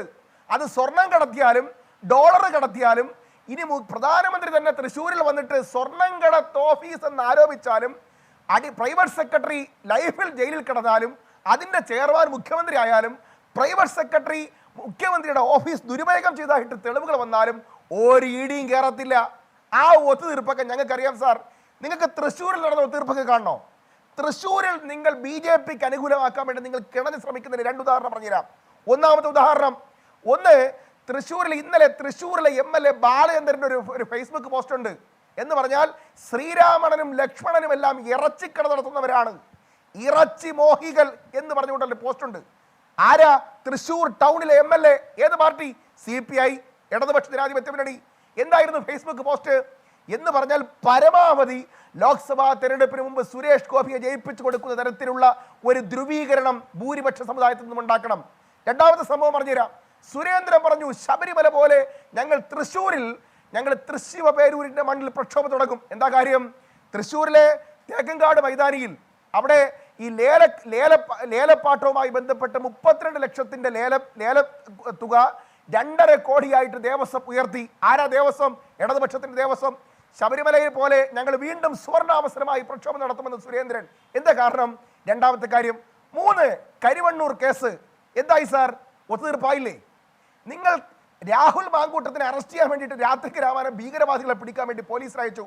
സുരേന്ദ്രന്റെ കുഴൽപ്പണ കേസ്, അദ്ദേഹത്തിന്റെ മകൻ ഉൾപ്പെടെയുള്ളവർ നടത്തിയ 45 പരം വരുന്ന കോളുകൾ, ശാസ്ത്രീയമായ തെളിവുകൾ, തൃശ്ശൂരിലെ ജില്ലാ കമ്മിറ്റി ഓഫീസ് സെക്രട്ടറിയുടെ മൊഴികൾ, കർത്തയുടെ വീട്ടിലേക്കുള്ള വഴികൾ, കൊടകരയിലെ കുഴൽപ്പണ കേസ് എല്ലാം ആവിയായി പോയില്ലേ? ആരാ മാറ്റിക്കൊടുത്തത്? ഒരു സാക്ഷി പോലും ആക്കാതെ സുരേന്ദ്രനെയും മകനെ രക്ഷപ്പെടുത്തി കൊടുത്ത ആരാ? നിങ്ങളുടെ പിണറായി. മഞ്ചേശ്വരത്തെ തെരഞ്ഞെടുപ്പ് അഴിമതി കേസ് ആരാ ഒത്തുതീർപ്പാക്കി കൊടുത്തത്? അല്ല, ഒരു മിനിറ്റ് പറയട്ടെ. മഞ്ചേശ്വരത്തെ തെരഞ്ഞെടുപ്പ് കേസിൽ സുരേന്ദ്രനെ ബെയിലെടുക്കാൻ സഹായം കൊടുത്ത ആരാ? ഇതേ പിണറായി. CK ജാനുവിന്റെ NDA പ്രവേശനത്തിന് വേണ്ടി പൂക്കൂടയിൽ പണം കടത്തി കൊടുത്ത കേസ് ഒത്തുതീർപ്പാക്കി കൊടുത്ത ആരാ? കേസെടുത്ത് FIR ഇട്ടിട്ട് അറസ്റ്റ് ചെയ്യാത്തതാരാ? ഇതേ പിണറായി. ഞങ്ങൾക്കറിയാം സാർ, നിങ്ങൾ ഇതൊന്നും ചെയ്യത്തില്ല. കാരണം സുരേന്ദ്രനെ പിടിച്ചാൽ കരിവണ്ണൂരിൽ നിങ്ങൾക്ക് പിടിവീഴും, വീണാ വിജയന്റെ കാര്യത്തിൽ നിങ്ങൾക്ക് പിടിവീഴും. ശരി, KVS താങ്കളുടെ മറുപടി. അല്ല, ഒരുപാട് കാര്യങ്ങൾക്ക് മറുപടി പറയേണ്ട സമയമില്ലാന്ന് എനിക്കറിയാം ഗോപി. പക്ഷേ ഷഫീർ അവസാനം പറഞ്ഞ ആ തൃശ്ശൂരെ CPI MLA കുറിച്ചുള്ള ഒരു പരാമർശത്തിന് മറുപടി പറയാതിരിക്കാൻ നിർവാഹമില്ല. CPI MLA കാണിച്ചത് എന്താണെന്ന് നമ്മളൊക്കെ കണ്ടു. അതിനെതിരായിട്ട് BJP ശക്തമായ പ്രക്ഷോഭം തൃശ്ശൂരിൽ ആരംഭിച്ചിട്ടുമുണ്ട്. പക്ഷേ CPIയുടെ ആ ശ്രമം BJPയെ സഹായിക്കാനാണെന്നാണ് കോൺഗ്രസ് നേതാവിൻ്റെ വാദഗതി.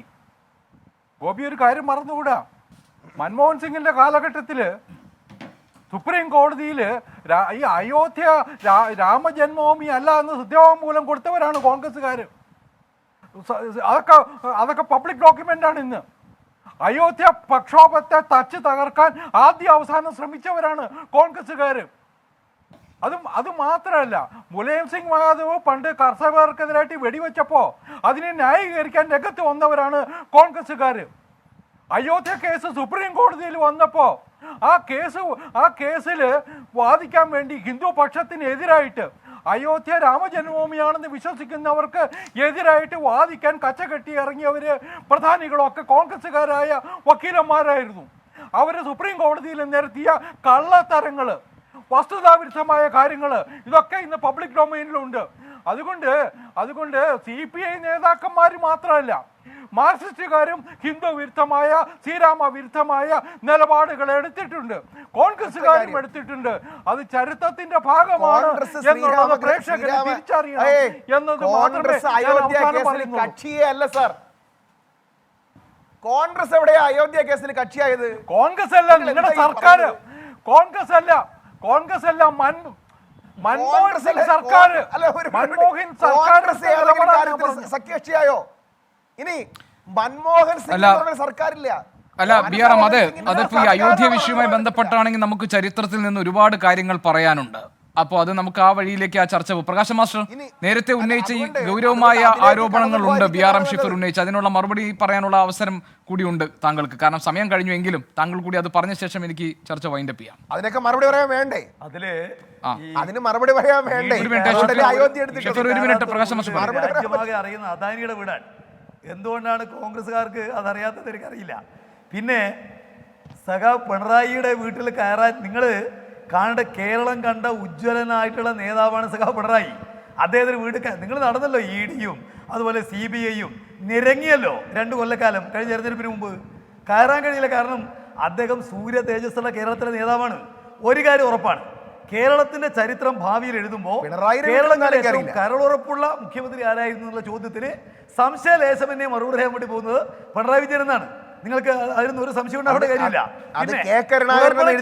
കുറ്റപത്രം കൊടുത്തു കഴിഞ്ഞിട്ടുണ്ട്. ഇയാൾ ഏതോ ഒരു KVS അല്ല, ഇവിടെ ഇപ്പോ KVS പറഞ്ഞല്ലോ ഈ